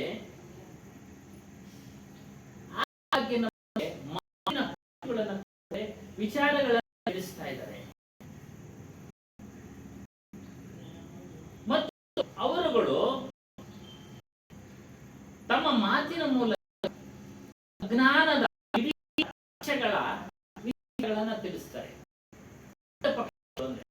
ರಾಮನ ಪಕ್ಷ, ಕೃಷ್ಣನ ಪಕ್ಷ, ಈಶ್ವರ ಪಕ್ಷ, ಎಲ್ಲ ವಿಚಾರ. ಮನುಷ್ಯನಿಗೆ ದೊಡ್ಡ ಯಾವುದು, ತನ್ನ ತಿಳಿಯಕ್ಕೆ ಅಡ್ಡ ಯಾವುದು ಅಂದ್ರೆ ಅಜ್ಞಾನ. ನಾವೆಲ್ಲ ಜ್ಞಾನಿಗಳೇ ಸ್ವಾಮಿ ಇದೀವಿ, ನಮ್ಮನ್ನೇನು ಹಿಂಗನ್ಬಿಟ್ರೆ ಅನ್ಕೊಂಡ. ಆದ್ರೆ ನಾವೆಲ್ಲ ಓದಿರೋದು ನಮ್ಮ ಜೀವನ ನಿರ್ವಹಣೆಗೆ, ಹಣ ಗಳಿಸೋಕೆ, ನಮ್ಮ ಬಯಸಿದ ವಸ್ತುಗಳನ್ನ ತೆಗೆದುಕೊಳ್ಳಕ್ಕೆ, ಊಟ ಮಾಡೋದಕ್ಕೆ, ವಸ್ತ್ರಕ್ಕೆ, ವಸತಿಗೆ.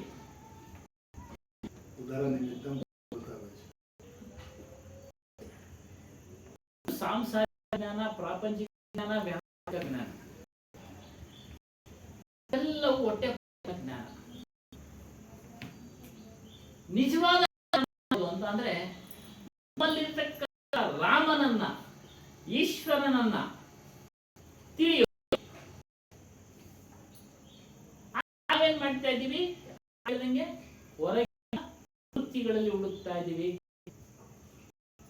ಬೆಂಕಿಯಲ್ಲಿ ಹುಡುಕ್ತಾ ಇದ್ದೀವಿ, ಗಾಳಿಯಲ್ಲಿ ಹುಡುಕ್ತಾ ಇದ್ದೀವಿ ದೇವರನ್ನ, ಆಕಾಶದಲ್ಲಿ ಹುಡುಕ್ತಾ ಇದ್ದೀವಿ, ಪಂಚಭೂತಗಳಲ್ಲಿ ಹುಡುಕ್ತಾ. ಇದು ದೊಡ್ಡ ಅಜ್ಞಾನ. ರಾಮನ ಅರ್ಥ ಅಂದ್ರೆ ನಿಮ್ಮ ಸ್ವರೂಪ. ಅದು ಈಶ್ವರ ಅಂತ ಕರೀತಾರೆ, ಬ್ರಹ್ಮ ಅಂತ ಕರೀತಾರೆ, ಅಂತ ಕರೀತಾರೆ, ಅಲ್ಲ ಅಂತ ಕರೀತಾರೆ, ಗಾಡ್ ಅಂತ ಕರೀತಾರೆ. ಹೇಳ್ಬಲ್ಲ ಎಲ್ಲ ಜನರಿಗೂ ಅಷ್ಟೇ ಅವರವರ ಸ್ವರೂಪವೇ. ಅವ್ರು ಯಾವುದೋ ಧರ್ಮವರು ಬರ್ತಾ ಇದ್ದಾರೆ. ರಾಮ ಈಶ್ವರ ಬದಲು ಚೇತನ ಅಂತ ಹೇಳಿದ್ರೆ ಇವ್ರನ್ನ ಪ್ರಸ್ತಾವನೆ ಮಾಡ್ದಂಗೆ ಒಂದು ಅರ್ಜೆಂಟ್ ಇನ್ನು ಸ್ವಲ್ಪ ಆಗೋದು. ಈ ರಾಮ ಅಂದ್ರೆ ಹೋಗ್ಬಿಡ್ತೀವಿ ಅಯೋಧ್ಯೆ ಅಂತ ಹೇಳ್ಬಿಟ್ಟು ಖಚಿತ ಆಗೋಗ್ಬಿಡ್ತದೆ. ಜನರಲ್ ಆಗಿ ಮೊದಲು ಹೇಳಿದ್ರೆ ಅದೇ ಈ ಪದ ಬಳಸ್ತಾ ಇದ್ರೆ ಚೇತನ ಆತ್ಮಪ್ರಶಾಂತಿ ಇದ್ರೆ ಒಂದಷ್ಟು ಜನ 1% ಇನ್ನ 2% ಇಲ್ಲಿ ಇದಾಗೋದು ಅಲ್ಲ ಸ್ವಾಮಿ? ಇದೇ ಸ್ವಾಮಿ, ಎಲ್ಲ ಗ್ರಂಥಗಳಲ್ಲೂ ಇದೆ. ಎಲ್ಲ ಗ್ರಂಥಗಳಲ್ಲೂ ಅದನ್ನ ಹೇಳುವಾಗ ಅದನ್ನ ಇಟ್ಬಿಡ್ತಾರೆ.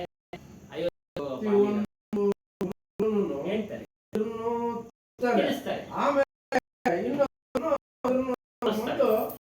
ಜನಕ್ಕೆ ಮಾಡ್ತಾರೆ ಅಷ್ಟೇ. ಎರಡನ್ನೂ ಹೇಳ್ತಾ ಇದ್ದಾರೆ. ಅದಕ್ಕೆ ಕಬೀರ್ ಸಾಹೇಬ್ ಎರಡೂ ಹೇಳ್ತಾ ಇಲ್ಲ, ಅವರು ಒಂದೇ ಹೇಳ್ತಾ ಇದ್ದಾರೆ. ಈಶಾನ್ ಅವರು ಹೇಳ್ತಾರೆ ಜನಕ್ಕೆ ತಿರುಗಿ ಈಶ್ವರನ ಹತ್ರಕ್ಕೆ ತಗೊಂಡೋಗ್ತಾರೆ. ಒಳ್ಳೆ ಜ್ಞಾನಿ ಅವರು, ಒಳ್ಳೆ ವಿಚಾರ ಚೆನ್ನಾಗಿದೆ, ತಿಳಿದಿದ್ದಾರೆ. ಇಲ್ಲ ಕೊನೆಗೂ ಈಶ್ವರನ ಹತ್ರ ಜನ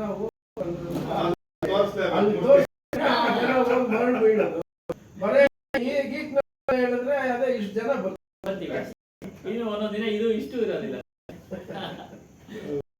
ಹಂಗೆ. ಅದರಿಂದ ಈ ಕಡಿಮೆ ಸತ್ಯನ ತಿಳಿಯಕ್ಕೆ ಬರೋರು ವಿರಳ.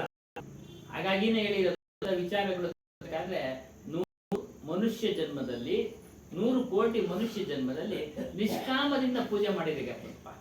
ನಿಷ್ಕಾಮ ಅಂದ್ರೆ ಯಾವುದೇ ಅಪೇಕ್ಷೆ ಇಲ್ಲದೆ ನೀನು ಯಾವ ಮಾಡಿರ್ತೀಯ, ರಾಮನನ್ನೋ ಕೃಷ್ಣನೋ ಇಷ್ಟವಾದ ದೇವರು ಅದೇನು ಕೋಟಿ 100 ಜನ್ಮ ಪೂಜೆ ಮಾಡಕ್ಕೆ ಯಾವ ಜನ್ಮ ಬೇಕು? ಮನುಷ್ಯ ಜನ್ಮನೇ ಬೇಕು, ಪ್ರಾಣಿ ಜನ್ಮದಲ್ಲಿ ಆಗೋದಿಲ್ಲ. ಆ ರೀತಿ 100 ಕೋಟಿ ಜನ್ಮದಲ್ಲಿ ನಿಷ್ಕಾಮ ಫಲಾಪೇಕ್ಷೆ ಇಲ್ಲದೆ ನೀವು ಪೂಜೆ ಮಾಡಿರ್ತೀರಾ ನಿಮ್ಮ ದೇವರನ್ನ, ಅದು ತೆಗೆದುಕೊಳ್ಳೋರು ಇಲ್ಲದೆ ಆ ಫಲ ನಿಮ್ಮ ವಾಪಸ್ ಬಂದು ನೀವು ತಿಳಿಯೋ ಮಾರ್ಗ ತಂದು ಬಿಡುತ್ತೆ ಅಷ್ಟೇ. ಎಷ್ಟು 100 ಕೋಟಿ ಜನ್ಮ ಮುಕ್ತಿ ಮಾರ್ಗದ ಕಡೆಗೆ ತಂದು ಬಿಡುತ್ತೆ. ತದನಂತರ ನೀವು ದೃಢತೆಯಿಂದ ಇಲ್ಲಿ ಬರದ್ರೆ ಅದರ ಅನುಭವ ಆಗುತ್ತೆ. ಧರ್ಮ ಅಂದ್ರೆ ಏನು ಅನುಭವ ಆಗುತ್ತೆ, ಆತ್ಮ ಸಾಕ್ಷಾತ್ಕಾರ ಅಂದ್ರೆ ಅನುಭವ ಆಗುತ್ತೆ. ಎಲ್ಲ ವಿಚಾರಗಳು ತಿಳಿ ಒಂದೇ ದಿನ ಎಲ್ಲವೂ ಒಂದೇ ದಿನಕ್ಕೆ ಎಲ್ಲ ಗ್ರಂಥರಾಗಿದ್ದವರನ್ನೇ ಹೇಳುತ್ತಾ ಇರ್ತಾರೆ. ಏನು ಗ್ರಂಥದಲ್ಲಿ ಹೇಳ್ತಾ ಇದ್ದಾರೆ ಪಾರ ಸಂತರು ಅಂತ ಅವ್ರು ಹೇಳುತ್ತಾ ಇದ್ದಾರೆ, ನಾವು ನೋಡ್ತಾ ಇದ್ದೀವಿ ಹೇಳುತ್ತಾರೆ. ಅವರ ಸಂಸ್ಕಾರ, ಅವರ ಪ್ರಾರಬ್ಧ, ಹಾಗಾಗಿ ಮಾಯಾಲೋಕ ಹೇಳಿದ್ದಾರೆ ವಿಲಾಸ್ ಸಾಧು. ಯಾವ ಸಾಧು ಹಣದ ಹೋಗ್ತಾನೆ ಅವನು ಸಾಧು ಅಲ್ಲ ತಿಳ್ತಾರೆ. ಯಾವ ಸಾಧು ಬಯಕೆಗಳ ಹಿಂದೆ ಹೋಗ್ತಾನೆ ಅವನು ಸಾಧು ಅಲ್ಲ. ಆ ರೀತಿ ನಾವು ಬಿಟ್ರೆ ಯಾರು ಸಿಗಲ್ಲ. ಒಬ್ರು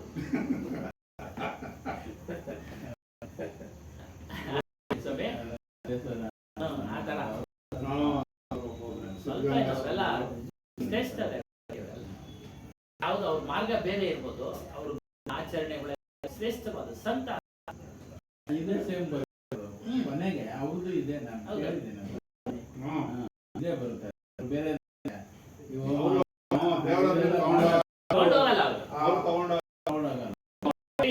ಅಲ್ಲೆಲ್ಲ ಒಂದೊಂದು ವಾಕ್ಯ ನಾನು ಓದ್ತಾ ಇದ್ದೀನಿ ಕೇಳ್ತಾ ಅಲ್ಲೊಂದೊಂದು ವಾಕ್ಯ ಹಿಂಗೆ ಹೇಳಿದ್ದೆಲ್ಲ ಆಗೈತೆ ನೀವು ಮಾಡ್ರಿ ಹೊರತು ಏನು ಹೇಳೋದು ಕೇಳೋದು ನೀವೆಲ್ಲ ಆಚರಣೆ ಈ ರೀತಿ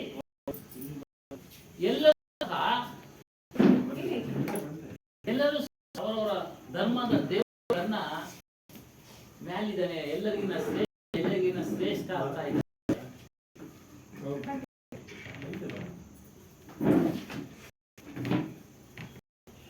ಆದರೆ ಅವ್ಯಾವು ಈಗ ಹೇಳ್ದಂಗೆ ಅವೆಲ್ಲ ಶ್ರೇಷ್ಠ. ನಮ್ಮ ಸ್ವರೂಪವೇ ನಮ್ಮ ಆತ್ಮವೇ ಶ್ರೇಷ್ಠ ಹೇಳ್ತಾರೆ. ಗಮನನೆಲ್ಲ ಕಬೀರ್ ಅವರ ಎಲ್ಲಾ ಶಬ್ದಗಳಲ್ಲೂ ತಮ್ಮ ಆತ್ಮ ಕಡೆಗೆ ತೆಗೆದುಕೊಂಡು ಹೋದ್ರು ಹೊರತು ಅದಕ್ಕೆ ರಾಮ ಅಂತ ಹೇಳಿದ್ರು ಹೊರತು ಬೇರೆ ಯಾವುದನ್ನು ಅವ್ರು ಗಮನ ತೆಗೆದುಕೊಂಡು ಹೋಗ್ಲಿಲ್ಲ. ಕಲ್ಪನೆಯ ದೇವತಾ ತೆಗೆದುಕೊಂಡು ಹೋಗ್ಲಿಲ್ಲ ಅವರು. ಅವೆಲ್ಲ ಕಲ್ಪನೆಗಳು ನಾವು ಮಾಡ್ಕೊಂಡಿದ್ದ. ಅವನು ನಮ್ಮಂಗೆ ನರ ಮನುಷ್ಯ ಆಗುತ್ತಾ ಕಷ್ಟಗಳನ್ನು ಅನುಭವಿಸ್ತಾ ಅವನು ಬಿಟ್ಟು ಹೋದ. ಆದರ್ಶಗಳು ತೆಗೆದುಕೊಳ್ಳಿ. ನಾವು ದೇವರಂತೆ ಅವನಂತೆ ನಮಗೂ ಪೂಜೆ ಮಾಡ್ತಾರೆ, ಪೂಜೆ ಮಾಡ್ತಾರೆ, ಪೂಜೆ ಮಾಡ್ತಾರೆ. ಏನಕ್ಕೆ? ಅವ್ರು ಮಾಡಿರ್ತಕ್ಕಂಥ ಒಳ್ಳೆ ಒಳ್ಳೆ ಕೆಲಸದಿಂದ ಅವ್ರನ್ನ ಗುರುತಿಸಿದ್ದಾರೆ.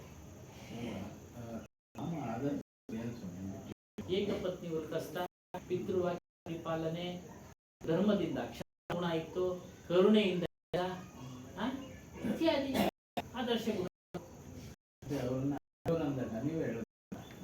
ಬಂಗಾರ ಜಿಂಕೆ ಅಂತ ಹೇಳಿದ್ರೆ ಅವ್ರಿಗೆ ಅರಿವು ಆಯ್ತಲ್ಲ. ಬಂಗಾರ ಈ ಪ್ರಶ್ನೆ ಸಾರಿ ಬಂದಿದ್ದಾವೆ. ಅದಕ್ಕೆ ಅವ್ರು ಕತೆ ಕಟ್ತಾರೆ. ಅವ್ನ ಪ್ರಾರಬ್ಧ ಬೇಕಾಗಿತ್ತು, ಅದಕ್ಕೆ ಅದೆಲ್ಲ ಅಂತ.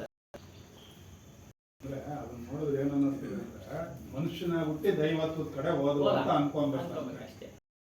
ಅವ್ನ ಪ್ರಾರಬ್ಧ ಕರ್ಮ ಹೆಂಡತಿನ ಕಳ್ಕೊಬೇಕಾಯ್ತು, ಅಳಬೇಕಾಯ್ತು, ಜೀವನದಲ್ಲಿ ಇದೆಲ್ಲ ಬೇಕಾಗಿತ್ತು ಅನ್ನೋ ಸೂಚನೆ ಕೊಡೋ ಸಲುವಾಗಿ ಅವನು ಸಹ ಇವೆಲ್ಲವನ್ನ ಅನುಭವಿಸಿದ ರಾಮ.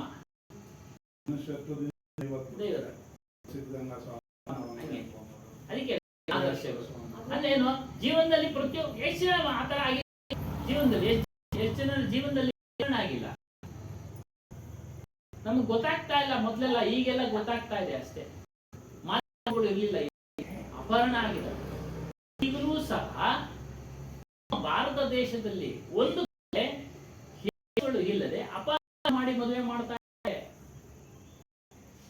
ಒಂದು ಕಡೆ ಯಾವ ಕಡೆ ಭಾರತದಲ್ಲೋ ನೇಪಾಳದಲ್ಲೋ ನಡೀತಾ ನಡೀತಾ ಇರೋದು ಇದೆ, ಈ ತರವಾಗೂ ನಡೀತಾ ಇದೆ. ಏನ್ ಸ್ವಾಮಿ ಏನು ಸೂಚನೆ ಏನು ಅಂದ್ರೆ ನಮ್ಗೆ ಮುಂದಿನ ಜೀವನಗಳಲ್ಲಿ ಎಲ್ಲರಲ್ಲೂ ಅಲ್ಲಿ ಇದು ಆಗ್ತಾ ಇರ್ತವೆ, ಎಲ್ಲರಲ್ಲೂ ಆಗಲ್ಲ, ಎಲ್ಲರಲ್ಲೂ ಅಲ್ಲ ತಳಮಟ್ಟದಾಗ ಜ್ಞಾನ ಇಲ್ಲ ಎಲ್ಲ ಆಗ್ತಾ ಇದೆ. ಹಾಗಾಗಿ ಎಚ್ಚೆತ್ತು ನಡೆಯಿರಿ ಅನ್ನೋ ಒಂದು ಅವೆಲ್ಲ ಚಿತ್ರಣ ಆಗಿರ್ತವೆ. ಎಚ್ಚೆತ್ಕೊಳ್ಳದೆ ಇದ್ರೆ ಕಷ್ಟ ಆಗುತ್ತೆ, ಎಚ್ಚೆತ್ಕೊಂಡು ಆಗುತ್ತೆ ಅಂದ್ರೆ ಅವ್ರವ್ರ ಆಗ್ತಾ ಇದೆ. ಅದರಿಂದ ಇಲ್ಲಿ ನಮ್ಮನೆಯನ್ನು ನಮ್ಗೆ ಇಲ್ಲಿ ಕರ್ಕೊಂಡು ಹೋಗ್ತಾ ಇದ್ದಾರೆ ಕಬೀರ್ ಸಾಹೇಬರು, ಆತ್ಮಾರಾಮನ ಹೋಗ್ತಾ ಅಯೋಧ್ಯ ರಾಮನ ಕಡೆ ಕರ್ಕೊಂಡು ಹೋಗ್ತಾ ರಾಮನ ಕಡೆ ಕರ್ಕೊಂಡು ಹೋಗ್ತಾ ಇಲ್ಲ. ರಾಮ ಅಂದ್ರೆ ಅಂದ್ರೆ ರಮಂತಿ ಒಂದು ಸ್ವರೂಪದ ನೀವು ಇರೋದ್ರಿಂದಾನೇ, ಚೈತನ್ಯ ಇರೋದ್ರಿಂದ ನೀವೆಲ್ಲ ಕರ್ಕೊಂಡು ಬಂದಿರೋದು. ಇಲ್ಲ ಅಂದಿದ್ರೆ ಇಲ್ಲ. ನಾವು ಅಷ್ಟೇ ದಿನ ಬೆಳಿಗ್ಗೆ ಸುತ್ತಾ ಇರ್ತೀವಿ, ನೋಡ್ತಾ ಇರ್ತೀವಿ, ಮಾತಾಡ್ತಾ ಇರ್ತೀವಿ, ಓದ್ತಾ ಇರ್ತೀವಿ. ಆ ಚೈತನ್ಯ ರಾಮನ ಶಕ್ತಿಯಿಂದನೇ ಎಲ್ಲ ಅಂಗಗಳು ಕೆಲಸ ಅಂಗಾಂಗ ವೀಕ್ ಆಗೋಯ್ತು. ಆದ್ರೆ ಮನಸ್ಸು ಕೆಲಸ ಮಾಡುತ್ತೆ, ಬುದ್ಧಿ ಕೆಲಸ ಮಾಡುತ್ತೆ. ಹೇಳಿ ಸ್ವಾಮಿ. ಒಬ್ಬ ಸಂತರು ಜ್ಞಾನಿಗಳು, ಅದೇ ಆತ್ಮಜ್ಞಾನಿಗಳು, ಪೂರ್ತಿ ಅವರು ಪರಮಾತ್ಮನಲ್ಲಿ ಲೀನಾಗಿ ಹೋಗ್ತಾ ಲೀನಾದ್ರೂ ಅವ್ರಿಗೆ ಈ ಒಂದು ಬಾಹ್ಯ ಪ್ರಪಂಚದ್ದು ಜ್ಞಾನವೇ ಇಲ್ಲ, ಬರೇ ಪೂರ್ತಿ ಆಗಿದ್ದಂತೆ. ಒಂದು ಕಟ್ಟಾಗೋಯ್ತದೆ. ಕಟ್ಟಾದ್ರೂ ಅವನಿಗೇನು ದುಃಖ ಆಗಿಲ್ಲ, ಏನೂ ಆಗಿಲ್ಲ, ಹೊರಟೋಗ್ತಾನೆ. ಅವನು ಏನು ಆಳೋದಿಲ್ಲ, ಏನು ಇಲ್ಲ, ನನ್ನ ಕೈ ಕಟ್ಟಾಗಿದೆ ಅಂತ. ಆಮೇಲೆ ಇನ್ನೊಂದು ಸ್ವಲ್ಪ ದೂರ ಹೋದ್ಮೇಲೆ ಕಾಲು ಕಟ್ಟಾಯ್ತಾನೆ. ಅವನಿಗೆ ಪ್ರೆಗ್ನೆಂಟ್ ಇಲ್ಲ, ಅವನು 50 ಇದ್ದಾನೆ, ಅವನಿಗೆ ಯಾವುದು ಅರಿವೇ ಇಲ್ಲ.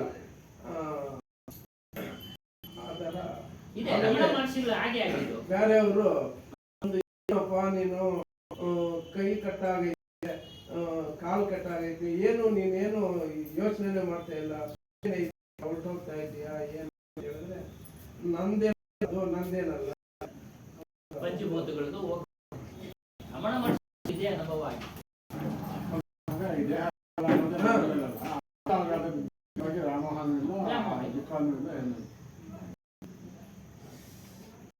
ಆದ್ದರಿಂದ ನೀನು ಆತ್ಮನ ಕಡೆ ನಡಿ. ಭ್ರಮೆಗೆ ಒಳಗಾಗಿ ಆಸೆಗೆ ಒಳಗಾಗಿ ಬೇರೆ ಕಡೆ ಹೋಗಿ, ಬೇರೆ ರಾಮನ ಕಡೆ ಹೋಗ್ಬೇಡ. ಹಾಗೆ ಅಣ್ಣ ಹೇಳಿದ ತಿಂತಾ ಇದ್ದೀವಿ, ನೋಡ್ತಾ ಇದ್ದೀವಿ, ಕೇಳ್ತಾ ಇದ್ದೀವಿ, ಮತ್ತೆ ಮಾಡಿದ್ರೆ ಮತ್ತೆ ಅದನ್ನೇ ಊಟ ಮಾಡಿ. ಅದೆಲ್ಲ ಬಿಡುಗಡೆ ಆತ್ಮರಾಮನನ್ನ ತಿಳಿಬೇಕು, ನಮ್ಮಲ್ಲಿ ತಿಳಿಬೇಕು. ಅಪನಿ ಅಂತರಾತ್ಮಕೋ ಪೇಶಾನು, ನಿನ್ನಲ್ಲಿರ್ತಕ್ಕಂಥ ಅಂತರಾತ್ಮ ತಿಳಿ. ರಾಮ ರಹಿ, ಆತನೇ ಧರ್ಮ, ಅವನೇ ಹೇಳಿ ಸ್ವಾಮಿ ಇದೆಲ್ಲ ಬಂದ್ಬಿಡ್ತು. ಹಾಗಾಗಿ ನಾವೇನ್ ಮಾಡ್ತಾ ಇದ್ದೀವಿ, ಗುಂಪು ಕೂಡಿ ಈ ಸೈನಿಕರು ಹಂಗೆ ಒಬ್ಬೊಬ್ರು ಒಂದೊಂದು ಕಡೆ ಹೋಗ್ತಾ ಇದೀವಿ. ಒಬ್ಬ ಶಿವನ ಮಾರ್ಗ ಶ್ರೇಷ್ಠ, ಒಬ್ಬ ರಾಮನ ಮಾರ್ಗ, ಒಬ್ಬ ವಿಷ್ಣು ಮಾರ್ಗ. ನೋಡಿ, ವಿಷ್ಣುನೇ ಎಲ್ಲ ಅವತಾರ ಅಂತ ಹೇಳ್ತಾರೆ, ಅದರ ಬೇರೆ, ರಾಮನೇ ಬೇರೆ. ನಮ್ದು ಈ ಕಡೆ, ನಮ್ದು ಅಯೋಧ್ಯೆ ರಾಮ, ನಮ್ದು ದೊಡ್ಡಬಳ್ಳಾಪುರದ ರಾಮ, ನಮ್ದು ದೊಡ್ಡಬಳ್ಳಾಪುರದ ರಾಮ. ಏನ್ ಸ್ವಾಮಿ ಅಲ್ವ? ಗುಂಪು ಮಾಡ್ತಾ ಇರೋ ನಾವು ಅಂದ್ರೆ ನಮಗ್ ಮಾಡಿ ತಿಳುವಳಿಕೆ ಇಲ್ಲ. ತಿಳುವಳಿಕೆ ಕೊಡತಕ್ಕಂಥ ಪಂಡಿತ ಇದನ್ನ ಮಾಡಿಸಿದ್ದಾರೆ. ಅದಕ್ಕೆ ಧರ್ಮ, ಶಾಸ್ತ್ರ, ವಿವೇಕ, ಅದು ಶಾಸ್ತ್ರಗಳಲ್ಲಿ ಇದನ್ನ ತಿಳಿಸಿದ್ದಾರೆ. ಅವುಗಳನ್ನೆಲ್ಲ ಯಾವ ತಿಳಿಬೇಕು, ವಿವೇಕದಿಂದ ತಿಳಿಬೇಕು. ಅದನ್ನೇ ಹೇಳೋ ಹೋದ್ರೆ ಅದನ್ನೇ ಹೊರತು ಬೇರೆ ಗೊತ್ತಿಲ್ಲ. ಅದನ್ನು ಮೀರಿ ಅತೀತವಾಗಿರ್ತಕ್ಕಂಥ ತಿಳಿದಿರತಕ್ಕಂಥ ನೀವು ವಾರಕಿ ಗುರುಗಳು ಬಂದ್ರೆ ಪರೀಕ್ಷೆ ಮಾಡತಕ್ಕಂಥ ಗುರುಗಳು ಅಂದ್ರೆ ನಿಮಗೂ ಪರೀಕ್ಷೆ ಮಾಡತಕ್ಕಂಥ ಒಂದು ಅವಕಾಶ ಆಯುಧವನ್ನ ಕೊಡ್ತಾರೆ. ಆ ಆಯುಧ ಅಂದ್ರೆ ನಿಮ್ಮ ಸ್ವರೂಪ. ಇವುಗಳಿಂದ ಪರೀಕ್ಷೆ ಮಾಡಪ್ಪ, ಪರೀಕ್ಷೆ ಮಾಡಿ ಎಲ್ಲ ಕಳಿ. ಮನಸ್ಸಿನಿಂದ ಪರೀಕ್ಷೆ ಮಾಡು, ಬುದ್ಧಿಯಿಂದ ಪರೀಕ್ಷೆ ಮಾಡು. ಎಲ್ಲ ಮೂಲ ಅರಿವು, ನಮ್ಮ ನಮ್ಮ ಮೂಲ ಅವುಗಳ ಇವೆಲ್ಲ ನಡೀತಾ ಇರೋದು. ಬುದ್ಧಿ ಕೆಲಸ ಮಾಡೋದು ಅಂತಾನೆ, ಮನಸ್ಸು ಕೆಲಸ ಮಾಡೋದು ಅದರಿಂದ. ಆದ್ರೆ ನಾವು ಮನಸ್ಸಿನ ಕೈಗೆ ಸಿಕ್ಕಾಕೊಂಡಿದ್ದೀವಿ. ಮನಸ್ಸಿನ ಕೈಗೆ ಸಿಕ್ಕಾಕೊಂಡು ವಿಚಾರ ಮಾಡದೆ ತಿಳಿಯದೆ ಹೋಗ್ತಾ ಇದ್ದೀವಿ. ಬೇಡ ಅಂದ್ರೂ ಹೋಗ್ತಾರೆ ಅವರು ಪ್ರಾರಬ್ಧ. ಆಗ್ಲೇ ಇಲ್ದಂಗೆ 100 ಕೋಟಿ ಜನ್ಮದಲ್ಲಿ ಮಾಡಿರ್ಬೇಕು ಅಂತವ್ರು ಮಾತ್ರ ತಲೆಗೆ ಹೋಗಿ ಅಂದ್ರೆ ಬಂದು ಕುತ್ಕೊಳ್ಬೇಕು. ಎಲ್ಲೋ ಇದ್ರೆ ಬಂದು ಕುತ್ಕೊಳ್ಳಲ್ಲ. ಈ ಒಂದು ಸತ್ಸಂಗ ನಡೆಯೋ ಸ್ಥಳಕ್ಕೆ ಬರಬೇಕು ಮಾತ್ರ ಅರಿವಾಗಿದೆ. ಮತ್ತು ಈ ಧರ್ಮವನ್ನ ತಿಳಿಸಿಕೊಡತಕ್ಕಂಥ ವೇಷಗಳನ್ನ ಹಾಕ್ತಿದ್ದಾರೆ. ಸಾಧು ವೇಷ ಹಾಕ್ತಾರೆ, ಪಂಡಿತರ ವೇಷ ಹಾಕ್ತಾರೆ. ಅವರನ್ನ ತಿಳಿಸಿಕೊಡತಕ್ಕಂಥವ್ರು ಈ ಎಲ್ಲ ವೇಷಗಳನ್ನ ಹಾಕಿ ಈ ವಿಚಾರಗಳನ್ನ ತಿಳಿಸಿಕೊಡ್ತಾ ಇದ್ದಾರೆ. ಅದನ್ನ ನೀನು ಸ್ವಚ್ಛ ಮಾಡ್ಕೊಂಡು ಸುಳ್ಳು ನಾನು ತೆಗೆದು ಹಾಕ್ಬೇಕು. ಸ್ವಚ್ಛ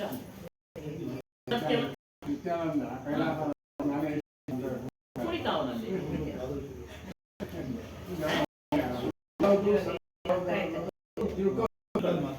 ಅದನ್ನು ತಿಳ್ಕೊಂಡಾಗ ಅದನ್ನು ಇದು ಅನ್ನೋದು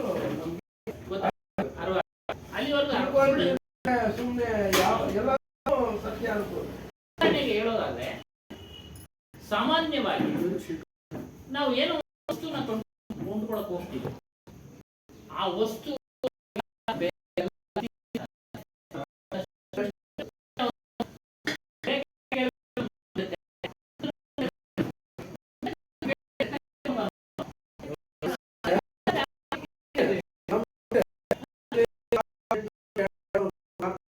ಅಲ್ಲಿ ಶೋರೂಮ್ ಅಲ್ಲಿ 6,000 8,000 ಹೇಳ್ತಾರೆ. ಅವಾಗ ನಮ್ಗೆ ಗೊತ್ತಾಗುತ್ತೆ ಇದ್ರ ಬೆಲೆ ಇಷ್ಟೇ ಅಂತೇಳಿ. ಹಂಗೆ ಅಷ್ಟೇ. ಆ ರೀತಿಯಾಗಿ ನಾವು ತಿಳಿದಿರ್ಬೇಕು. ವಿಚಾರ ತಿಳಿದಿದ್ರೆ ಮಾತ್ರ ಅವುಗಳನ್ನೆಲ್ಲ ನಾವು ದೂರ ಇಡಕ್ ಸಾಧ್ಯ. ಇಲ್ಲ ಅಂದ್ರೆ ಅದೇ ಸತ್ಯ, ಅದೇ ನಿತ್ಯ. ನಾವೇನ 100 ರೂಪಾಯಿ ಕಡಿಮೆ ಕೇಳಿದ್ರೆ ಕೊಟ್ಬಿಟ್ಟ ಅಂತ ಅಂತೀವಿ ನಾವು. 200 ರೂಪಾಯಿ ನಮ್ದೇ ಅನುಭವ, ಸ್ವತಃ ಅನುಭವ. ಒಂದು ಕೊಡೆ ವ್ಯಾಪಾರ ಮಾಡಿದ್ವಿ, 200 ರೂಪಾಯಿ ಅಲ್ಲ, 50 ರೂಪಾಯಿ ಜಾಸ್ತಿ ಇಟ್ಕೊಂಡ್ಬಿಟ್ಟು 50 ರೂಪಾಯಿ ಕೇಳಿದೆ. ಬಳಿ ಸ್ವಾಮಿ ಅಂದ್ರು. ಅವ್ರು ಅರ್ವಾಯ್ತು ನನಗೆ. ಹೋದ್ವಿ, ಮಳೆ ಬಂತು. ಅದೇನು ಇದು ಪ್ಲಾಸ್ಟಿಕ್ ಇಂದು 150 ರೂಪಾಯಿ ಹೇಳ್ದ ಅವನು. 100 ರೂಪಾಯಿ ಕೊಡ್ಲಿಲ್ಲ. 2 ತಗೊಂಡೆ, 250 ಕೊಟ್ಟೆ. ಬೇರೆ ಅವರು 80 ರೂಪಾಯಿ ತಗೊಂಡ್ರು. ವಿಚಾರಗಳು ಗೊತ್ತಿರಲ್ಲ ನಮಗೆ. ಅನಿವಾರ್ಯ ಆಗ್ತದಲ್ಲ, ಮಳೆ ಹಾಕಬೇಕು. ಮಳೆ ಬರೋ ಆಟೋ ರೇಟ್ ಜಾಸ್ತಿ.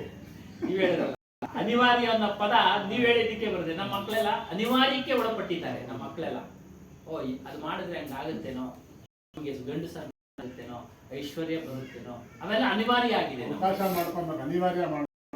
ಯಾವ್ದು ಅನಿವಾರ್ಯ ಏನು ಇವರೆಲ್ಲ ಅನಿವಾರ್ಯ ಒಳಪಟ್ಟಿದೆ, ಅವೆಲ್ಲ ಹಿಂಬಾಲಿಸ್ತಾ ಇರೋದು. ಅವಕಾಶ ಅಂತ ಬಿಟ್ಕೊಬೇಕು. ಅನಿವಾರ್ಯ ಅಂತ ಹೋದಾಗ ವ್ಯಾಪಾರ ಎಲ್ಲ ಹಿಂಗೆ ಯಾಮಾರಿರೋದು. ಅನಿವಾರ್ಯ ಎಲ್ಲವನ್ನ ಅವಕಾಶ ಮಾಡ್ಕೊಳ್ಳೋ ಅಷ್ಟು ಬುದ್ಧಿ ಬೇಕಲ್ಲ.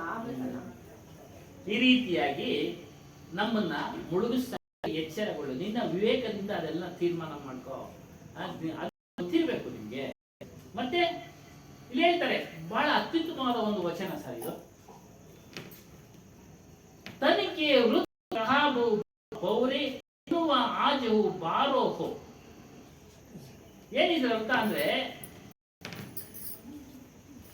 ಈ ಶರೀರ ವೃದ್ಧಾಪ್ಯ ಆಗುತ್ತೆ, ಆದ್ರೆ ನಮ್ಮ ಮನಸ್ಸು ಮನಸ್ಸು ವೃದ್ಧಾಪ್ಯ ಸ್ಥಿತಿಗೆ ಹೋಗೋದಿಲ್ಲ. 16 ವರ್ಷ ತರುಣನಂತೆ ತರುಣಿಯಂತೆ ಕುಣಿದಾಡ್ತಾ ಇರ್ತಿದೆ, ಚಂಚಲತೆಯಿಂದ ಇರುತ್ತೆ. ಭೋಗಗಳನ್ನ ಭೋಗಿಸೋದಿಕ್ಕೆ ಆಸೆ ಪಡ್ತಾ ಇರುತ್ತೆ. ಮತ್ತೆ ಭೋಗಿರ್ತಾನೆ, ವೃದ್ಧಾಪ್ಯ ಭೋಗ ವಸ್ತುಗಳನ್ನ ಭೋಗಿಸಿರ್ತಾನೆ. ಈಗ ಶಕ್ತಿ ಇಲ್ಲ ದೇಹದಲ್ಲಿ, ಇಂದ್ರಿಯದಲ್ಲಿ ಶಕ್ತಿ ಇಲ್ಲ. ಆದ್ರೆ ಮನಸ್ಸು ಮಾತ್ರ ಇನ್ನ ಅದರ ಒಂದು ಆಸೆ ದೂರ ಮಾಡಿರೋದಿಲ್ಲ. ಅದಕ್ಕೆ 16 ವರ್ಷದ ತರುಣಿ ಅಂತ ಅದು ಇನ್ನು ನೃತ್ಯನೇ ಮಾಡ್ತಾ ಇರುತ್ತೆ. ಮನಸ್ಸು ನೃತ್ಯ ಮಾಡಿದ್ವನಲ್ಲಿ ಶರೀರದಲ್ಲಿ ಶಕ್ತಿ, ಆದ್ರೆ ಮನಸ್ಸು ಮಾಡ್ತಾ ಇರುತ್ತೆ. ಹಾಗಾಗಿ ನೀನೇನ್ ಮಾಡ್ಬೇಕು, ಮನಸ್ಸನ್ನ ವೃದ್ಧಾಪ್ಯಕ್ಕೆ ತೆಗೆದುಕೊಂಡು ಹೋಗ್ಬೇಕು. ತಲೆಗೊಂದು ಬೆಳ್ಳಿಗಿದೆ, ಆದ್ರೆ ಮನಸ್ಸನ್ನ ಶರೀರದ ಮಾನಸಿಕ ಶರೀರದ ತಲೆಗೊಂದು ಬೆಳ್ಳಿಲ್ಲ, ಬೆಳ್ಳಿಗೆ ಕಪ್ಪುಗೆ ಇದೆ. ಇನ್ನ 16 ವರ್ಷ ಹುಡುಗೆಲ್ಲ ಕಪ್ಪು ಇರ್ತಾವಲ್ಲ, ಕಪ್ಪುಗಿದೆ ಹಂಗೆ ಹೇಳ್ತಾರೆ. ಯಾವ ರೀತಿಯಲ್ಲಿ ನಮ್ಮ ಶರೀರ ವೃದ್ಧಾಪ್ಯಕ್ಕೆ ಹೋಗ್ತಾ ಇರುತ್ತೋ, ನಮ್ಮ ಮನಸ್ಸನ್ನ ಅದೇ ರೀತಿ ಅದರ ಒಂದು ಜೊತೆಯಲ್ಲಿ ಮೊದಲು ವೇಗವಾಗಿ ನಡೀತಾ ಇದ್ವಿ, ಈಗ ನಡೆಯಕ್ಕಾಗಲ್ಲ. ವೇಗವಾಗಿ ನಡೆದ್ರೆ ಎಡು ಬೀಳ್ತೀವಿ, ಪೆಟ್ಟಾಗಿದೆ. ಆ ಮನಸ್ಸು ಕೇಳಬೇಕು, ನೀನು ಮೊದಲು ನಂಗಿಲ್ಲ, ನಿನ್ ಶರೀರ, ನೀನು ನನ್ನ ಜೊತೆನೆ ಬಾ, ನಾನು ನಿಧಾನ ಹೋಗ್ತಾ ಇದ್ದೀನಿ. ಗಾಡಿ ಓಡಿಸೋದು ಕಲ್ತ್ಕೊ ಅನ್ನತ್ತೆ. ಗಾಡಿನ 30 ಸ್ಪೀಡ್ ನಲ್ಲಿ ಓಡಿಸ್ರಿ, 20 ಸ್ಪೀಡ್ ನಲ್ಲಿ ಓಡಿಸ್ರಿ, 100 ಸ್ಪೀಡ್ ನಲ್ಲಿ ಯಾಕೆ ಓಡಿಸ್ರಿ?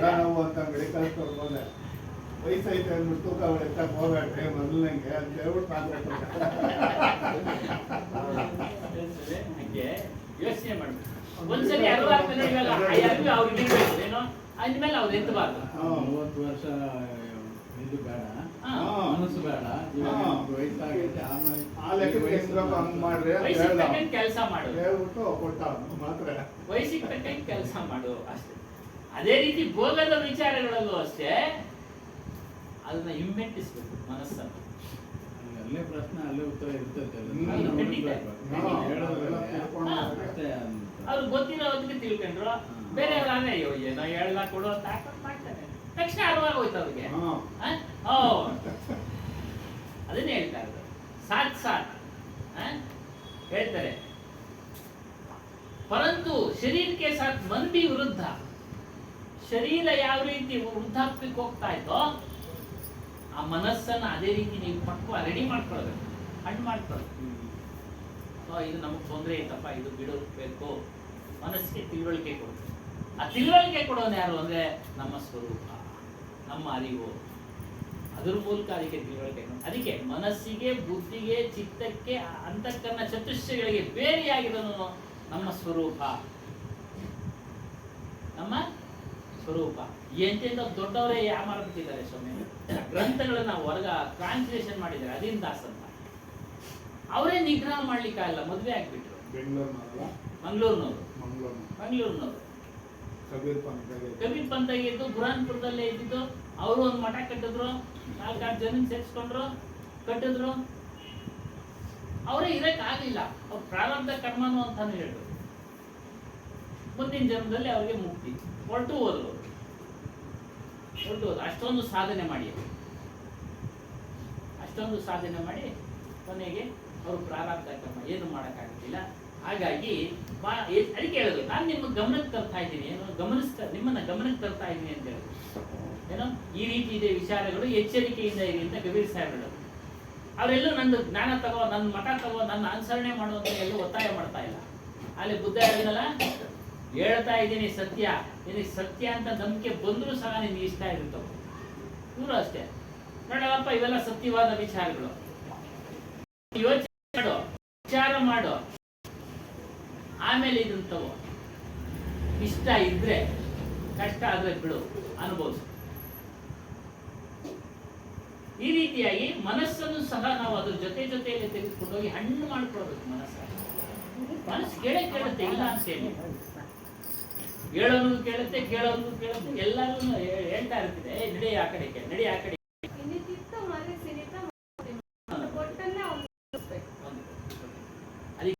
ಮಾಡ್ಬೇಕು ನಾವು?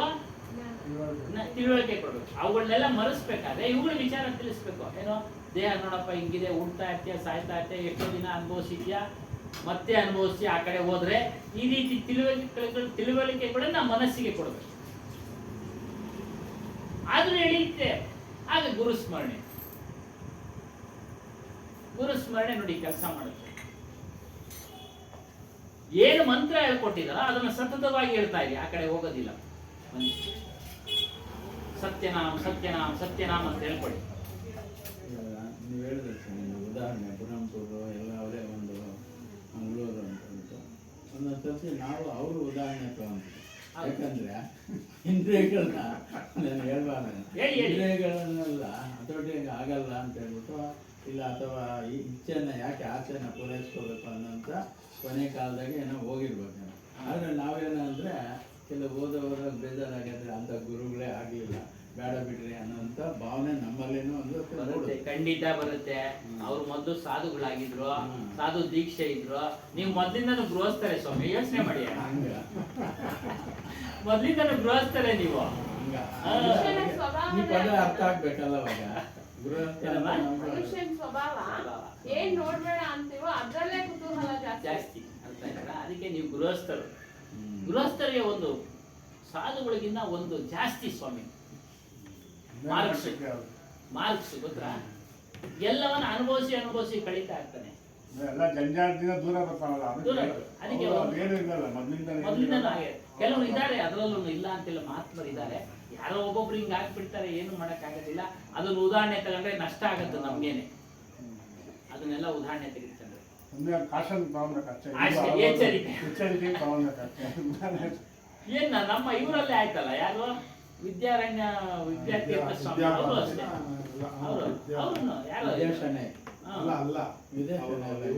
ಅವರು ಸನ್ಯಾಸಿ ಪೀಠನ ತ್ಯಾಗ ಮಾಡ್ಬಿಟ್ರಲ್ಲ, ಏನೋ ಇದೆ ಒಟ್ಟಾಗಿ ಅವರು ಅಷ್ಟೇ. ಹಾಗೆ ಏನು ಮಾಡೋಕ್ಕಾಗಲ್ಲ, ಪ್ರಾರಬ್ಧ ಕರ್ಮ. ಆದರೆ ಮುಂದಿನ ಜನ್ಮದಲ್ಲಿ ಅದು ಕೆಲಸ ಮಾಡುತ್ತವೆ, ಇಲ್ಲ ಅಂತಿಲ್ಲ. ಏನು ಮಾಡಿ ಇಟ್ಟಿದಾರ ಅದು ಮುಂದಕ್ಕೆ ಅವ್ರಿಗೆ ಮಾಡಿದ್ರು ಅದು ಪರಿಣಾಮ ಇದ್ದೇ ಇರುತ್ತೆ. ಮತ್ತೆ ಇನ್ನೊಂದು ಉದಾಹರಣೆ ಕೊಡ್ತಾರೆ ಕಬೀರ್ ಸಾಗರು. ನಾವು ವ್ಯಾಪಾರಸ್ಥನಿಗೆ ವ್ಯಾಪಾರದಲ್ಲಿ ನಷ್ಟ ಆಗ್ತಾ ಇದ್ರೆ ಅವನು ಅಭಿವೃದ್ಧಿ ಬರೋದಿಕ್ಕೆ ಸಾಧ್ಯ ಇಲ್ಲ, ಯಶಸ್ಸು ಗಳಿಸಲ್ಲ. ಅದೇ ರೀತಿ ಜೀವನ ಅನ್ನೋ ವ್ಯಾಪಾರದಲ್ಲಿ ನೀವು ಯಶಸ್ಸು ಗಳಿಸಬೇಕಾದ್ರೆ ನಿಮ್ಮ ಮನಸ್ಸನ್ನ ನಿಮ್ಮ ವಶದಲ್ಲಿ ಇಟ್ಕೊಳ್ಬೇಕು. ನಿಮ್ಮ ಮನಸ್ಸನ್ನ. ಬೇರೆಯವ್ರು ಹೇಳ್ದಂಗೆ ಕೇಳ್ತಾ ಇದ್ರೆ ನಷ್ಟನೇ ಆಗೋದು. ಅದರ ಅರ್ಥ ಏನು ಅಂತಂದ್ರೆ, ನಮಗ್ ಶಾಂತಿ ಸಿಗ್ಬೇಕಾದ್ರೆ, ಸುಖ ಸಿಗ್ಬೇಕಾದ್ರೆ, ನಿಜವಾಗಿ ಆ ಒಂದು ಸುಖವನ್ನ ಅನುಭವಿಸಿರುವ ಜ್ಞಾನಿ ಗುರುಗಳು ಅವರ ಆಶ್ರಯ ಮಾಡಬೇಕು, ಸಾಧು ಸಂತರ ಆಶ್ರಯ ಮಾಡಬೇಕು. ಅವ್ರು ಗೃಹಸ್ಥರೇ ಆಗಿರ್ಲಿ. ಗೃಹಸ್ಥರು ಅಂದ್ರೆ ತಾತ್ಸಾರ ಮಾಡ್ತಾರೆ. ನಮ್ಮ ಹನುಮಾನ್ ಸಾಹೇಬ್ರು ಗೃಹಸ್ಥರೇ ಸ್ವಾಮಿ. ಗೃಹಸ್ಥ ಎಂತ ಜ್ಞಾನಿಗಳು ಅಂತಂದ್ರೆ ನಾವು ಅಂಥವ್ರು ಇದುವರೆಗೂ ನಾವು ನೋಡೇ ಇಲ್ಲ. ಗೊತ್ತು ನಾಗರಾಜಣ್ಣ ಅವ್ರಿಗೆ, ವಿಶಾಲಕ್ಷಮ್ಮ, ವರಲಕ್ಷ್ಮಮ್ಮ ಅವ್ರಿಗೆ ಇದುವರೆಗೂ ನಾವು ನೋಡಿಲ್ಲ ಸ್ವಾಮಿ. ಆ ರೀತಿ ಅಷ್ಟು ದೃಢವಾದ ಚಿತ್ತದಿಂದ ಇದ್ರು. ನಾನು ಏನ್ ಪಡೆದಿದ್ದೀನೋ ಆತ್ಮದ ಅನುಭವ ಎಲ್ಲರೂ ಪಡೀಲಿ ಅಂತಾನೆ ಆಶ್ರಮ ಎಲ್ಲ ತ್ಯಾಗ ಮಾಡಿಬಿಟ್ಟು ಆಶ್ರಮಕ್ಕೆ ದಾರೆ ಎರ್ಬಿಟ್ಟು ಹೊರಟೋದು. ಅವ್ರೇನು ಇಟ್ಕೊಳ್ಳೂ ಇಲ್ಲ, ಯಾರಿಗೂ ಕೊಡ್ಲೂ ಇಲ್ಲ. ಕೊಡ್ಬೋದಾಗಿತ್ತು ಅವ್ರ ನೆಂಟ್ರಿಸ್ಟ್ರಿಗೆ, ಸಂತ ಅವ್ರಿಗೆಲ್ಲ ಕೊಡ್ಲಿಲ್ಲ. ಆತರ ಸೆರೆಸ್ತಾರಲ್ಲ ಅವ್ರನ್ನ ಯಾರನ್ನು. ಯಾಕೆ? ಮೋಹ ಪಾಶ ಬಿದ್ದೋಗ್ಬಿಟ್ಟು ಅಂತ. ಮೋಹಕ್ಕೆ ಎಲ್ಲಿ ಬಿದ್ದೋಗ್ಬಿಡ್ತೀವಿ. ಬಂದ್ರ ಊಟ ಮಾಡಿದ್ರೆ ಹೋಗ್ತಾ ಇರ್ಬೇಕು, ಎಷ್ಟು ಬೇಕೋ ಅಷ್ಟೇ. ಜಾಸ್ತಿ ಅವ್ರನ್ನೆಲ್ಲ ಇಂಟರ್ನಲ್ ಆಗಿ ತೆಗೆದುಕೊಳ್ತಾ ಇಲ್ಲ, ಆಂತರಿಕವಾಗಿ ತೆಗೆದುಕೊಳ್ತಾ ಇಲ್ಲ ಅಷ್ಟೇ. ಬಾಹ್ಯ ಏನ್ ಬೇಕು ಅಷ್ಟೇ. ಅದಕ್ಕೆ ನಿಮಗೆ ಶಾಂತಿ ಬೇಕು ಅಂದ್ರೆ ನಿಮ್ಮ ಮನಸ್ಸನ್ನ ಸ್ವವಶ ಮಾಡ್ಕೊಳ್ಳಿ, ನಿಮ್ಮ ವಶಕ್ಕೆ ಮಾಡ್ಕೊಳ್ಳಿ. ಸಂತುಷ್ಟವಾದ ಜೀವನ ನಡೆಸಿ. ಬಂದಿದ್ರಲ್ಲಿ ಅತಿಯಾದ ಆಸೆ ಬೇಡ ಅಂತ ಕಳೆದ ವಾರ ಹೇಳಿದೆ. ಅತಿ ಮೋಹ ಬೇಡ, ಮೋಹ ಇರಬೇಕು. ಹೆಂಡತಿ ಮಕ್ಕಳನ್ನ ನಾವು ನೋಡ್ಕೊಳ್ಬೇಕಾದ್ರೆ ನಮ್ಮಲ್ಲಿ ಪ್ರೀತಿ ಇಲ್ಲ ಅಂದ್ರೆ ಏನು ನೋಡ್ಕೊಳ್ಳಕ್ಕೆ ಸಾಧ್ಯ ಇಲ್ಲ. ಮೋಹ ಇರಬೇಕು, ಅತಿಯಾದ ಮೋಹ ಇರಬಾರ್ದು. ಈ ರೀತಿಯಾಗಿ ನಮ್ಗೆ ಎಚ್ಚರಿಕೆ ಕೊಡ್ತಾರೆ. ಮನಸ್ಸಿನಲ್ಲಿ, ವಾಣಿಯಲ್ಲಿ, ಇಂದ್ರಿಯಗಳಲ್ಲಿ ಸಂಯಮ ಇರಲಿ, ತಾಳ್ಮೆ. ಮನಸ್ಸನ್ನ ಹೇಗಂದ್ರೆ ಹಾಗೆ ಬಿಡಬೇಡಿ, ಎಲ್ಲಂದ್ರಲ್ಲಿ ಹರಿದಾಡಬೇಡಿ, ಅದ್ರ ಜೊತೆಗೆ ದೇಹನ ತೆಗೆದುಕೊಂಡು ಹೋಗ್ಬೇಡಿ. ವಾಣಿಗಳು ಅಷ್ಟೇ, ಹರಟೆ ಮಾತುಗಳು ಮಾತಾಡ್ತಾ ನಾವು ಏನೇನೋ ಮಾತಾಡ್ತಾ ಇರ್ತೀವಿ. ನಿಯಂತ್ರಣ ಇರಲಿ. ಅವರು ಇವ್ರದು ವಿಚಾರಗಳೆಲ್ಲ ಮಾತಾಡ್ತಾ ಇರ್ತೀವಿ, ಅಲ್ಲ ಅರಿವಿಲ್ದಂಗೆ ಹೋಗ್ತಾ ಇರುತ್ತೆ. ನಿಯಂತ್ರಣ ಇರಲಿ. ಏನೋ ಅವನ ಪಾಪ, ಆತನನ್ನ ತೆಗಳಬಾರ್ದು, ನಿಂದನೆ ಮಾಡಬಾರ್ದು. ಅದಕ್ಕೆ ವಾಣಿ ಸಂಯಮ ಬೇಕು. ಯಾರೇ ಆಗಲಿ ನಿಂದನೆ ಮಾಡಬಾರ್ದು, ಯಾರನ್ನು ಅಂಡರ್ ಎಸ್ಟಿಮೇಟ್ ಮಾಡಬಾರ್ದು, ಅಗೌರವ ತೋರಿಸಬಾರ್ದು. ಈ ವಿಚಾರ ಹೇಳ್ತಾ ಇರ್ತೀವಿ. ಯಾವುದೇ ಪಂಥದವರಾಗಿರ್ಲಿ, ಯಾವುದೇ ಮಾರ್ಗದವರಾಗಿರ್ಲಿ, ಅದ್ವೈತ ದ್ವೈತ, ಆ ವ್ಯಕ್ತಿ ಒಳ್ಳೆ ಶುದ್ಧವಾದ ವೈರಾಗ್ಯ ಆಚರಣೆಯಿಂದ ಇದ್ರೆ ಆತನನ್ನ ಗೌರವಿಸಿ. ಇದೇ ಅಭಿಲಾಷ್ ಸಾಹೇಬ್ರವರೇ, ಅವನು ಯಾವುದೇ ಸಂಪ್ರದಾಯದವರಾಗಿರ್ಬೋದು, ಬುದ್ಧನ ಸಂಪ್ರದಾಯ ಆಗಿರ್ಬೋದು, ಮುಸ್ಲಿಂ ಸಂಪ್ರದಾಯ, ಕ್ರಿಶ್ಚಿಯನ್, ಆ ವ್ಯಕ್ತಿ ಶುದ್ಧ ವೈರಾಗ್ಯದಿದ್ರೆ, ಶುದ್ಧ ಸದ್ಗುಣಗಳಿಂದ ಕೂಡಿದ್ರೆ ಅದನ್ನ ಗೌರವಿಸಿ. ಅವು ಗೌರವಿಸಿದ ಮೇಲೆ ಜ್ಞಾನ ಏನು ಪ್ರಯೋಜನ ಇಲ್ಲ. ತಿಳಿದು ಪ್ರಯೋಜನ ಇಲ್ಲ. ಬೇರೆಯವನು ಭೇದ ಮಾಡ್ತಾನೆ, ನಮ್ಮವನಲ್ಲ ಅನ್ನೋದು ಅವನ ಬೇರೆ ಕಡೆ ನಮ್ಗುನ್ನವನಲ್ಲ ಅಂತ ನಾವು ಪ್ರಯೋಜನ ಇಲ್ಲ. ನೋಡಿ, ಯಾವುದೇ ಮಾರ್ಗದವರಾಗಿರ್ಲಿ, ಶುದ್ಧ ವೈರಾಗ್ಯ ಆಚರಣೆ ಇಲ್ಲಿದ್ರೆ, ಅವರು ಶುದ್ಧ ಸದ್ಗುಣಗಳಿಂದ ಕೂಡಿದ್ರೆ, ನಾಟಕ ಮಾಡ್ತಾ ಇರ್ತಾರೆ ಅಂತವ್ರು ಇರ್ತಾರೆ. ಚೆನ್ನಾಗಿ ಅರಿತು ಗೌರವಿಸಿ. ಅವನಿಗೊಂದು ವೇದಿಕೆ ಕೊಡೋದು, ಮತ್ತೊಂದು ಇಲ್ಲ ಅಂತೇಳಿ. ಹಾಗಾಗಿ ಇಂದ್ರಿಯಗಳನ್ನ ಸಂಯಮ ಇಟ್ಕೊಳ್ಳಿ ಹೇಳ್ತಾರೆ. ಹೊರಗಡೆ ವ್ಯವಹಾರ ಮಾಡ್ಬೇಕಾದ್ರೆ ಎಲ್ಲರ ಹತ್ರನೂ ಚೆನ್ನಾಗಿ ವ್ಯವಹಾರ. ಕೆಟ್ಟ ಕೆಟ್ಟ ಮನಸ್ಸುಗಳಲ್ಲಿ ಕೆಟ್ಟ ಕೆಟ್ಟ ಆಲೋಚನೆಗಳನ್ನು ಇಟ್ಕೊಂಡು ವ್ಯವಹಾರ ಮಾಡ್ತೀವಿ, ಅದು ಶಾಂತಿ ಕೊಡೋದಿಲ್ಲ, ಶಾಂತಿ ಕೊಡೋದಿಲ್ಲ. ನಮ್ಮ ದೈನಿಕ ಜೀವನದಲ್ಲೂ ಶಾಂತಿ ಬೇಕು ಅಂದ್ರೆ ನಮ್ಮ ವ್ಯವಹಾರಗಳು ಹೊರಗಿನವರ ಜೊತೆ, ಅಕ್ಕಪಕ್ಕದವರ ಜೊತೆ ಮಾತುಕತೆ ಎಲ್ಲವೂ ಚೆನ್ನಾಗಿರ್ಬೇಕು, ನಮ್ಗೆ ಶಾಂತಿ ಸಿಗೋದು. ಅದೇ ರೀತಿ ಅಂತರಾತ್ಮನಲ್ಲಿರ್ತಕ್ಕಂಥ ರಾಮನನ್ನ ತಿಳಿಬೇಕಾದ್ರೆ, ದೇವರನ್ನ ತಿಳಿಬೇಕಾದ್ರೆ ಆಚರಣೆಗಳನ್ನ ಹೇಳಿದ್ದಾರೆ, ಅದನ್ನ ಮಾಡಿ.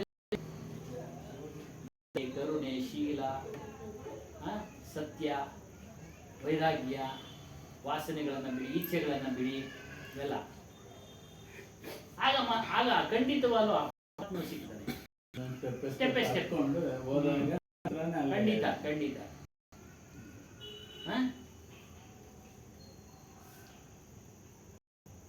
ನಾವು ಒಳ್ಳೆಯ ಹಣ್ಣನ್ನ ಇಷ್ಟಪಡ್ತೀವಿ, ಆ ಒಳ್ಳೆಯ ಹಣ್ಣಿಗೆ ಬೆಲೆ ಜಾಸ್ತಿ, ಆದ್ರೆ ಕಚ್ಚಾ ಹಣ್ಣಿಗೆ ಬೆಲೆ ಕಡಿಮೆ. ಆಗ್ಲೇ ಹೇಳ್ದಂಗೆ ಹಣ್ಣಿಗೆ ನಾವು ಒಳ್ಳೆ ಬೆಲೆ ಕೊಡ್ತೀವಾ? ಇಲ್ಲ.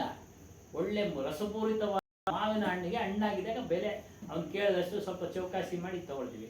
ಬೇರೆ ಹಣ್ಣನ್ನ ತೋರಿಸಿದಾಗ ಅದೇನು ಸರಿ ಇಲ್ಲ. ಆ ರೀತಿ ನಿಮ್ಮ ಮನಸ್ಸನ್ನ ಹಣ್ಣನ್ನ ಮಾಡಿ, ಮನಸ್ಸು, ವಾಣಿ, ಇಂದ್ರಿಯಗಳ ಸಂಯಮ ಇವುಗಳ ಮೂಲಕ ನಿಮ್ಮ ಮನಸ್ಸನ್ನ ಹಣ್ಣಾಗುವಂತೆ ಮಾಡಿ. ಆಗ ನಿಮ್ಮ ಜೀವನದ ಮೌಲ್ಯ, ನಿಮ್ಮ ಜೀವನದ ಶಾಂತಿ ನಿಮಗೆ ಸಿಗುತ್ತೆ.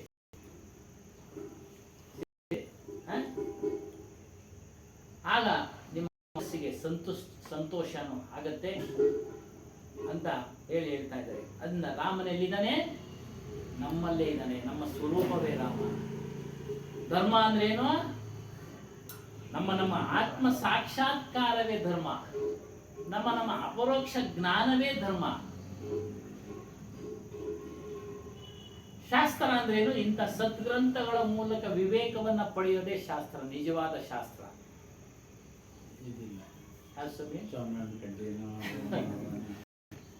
ಅದೇನು ಹೇಳಿದೆ, ಯಾವ ವ್ಯಕ್ತಿ ಸಾಧಕನಾಗಿರ್ತಾನೋ, ಜ್ಞಾನ ಮಾರ್ಗದಲ್ಲಿ ಕಲಿತಾ ಇರ್ತಾನೋ, ಆತನಿಗೆ ಯಾವುದೇ ಪೂಜೆನೂ ಬೇಕಾಗಿಲ್ಲ, ಯಾವುದೇ ಪುನಸ್ಕಾರನೂ ಬೇಕಾಗಿಲ್ಲ. ಏನಿದು ಗುರು ಪೂಜೆ, ಗುರುವಿಗೆ ತೋರಿಸೋದು, ಅದರ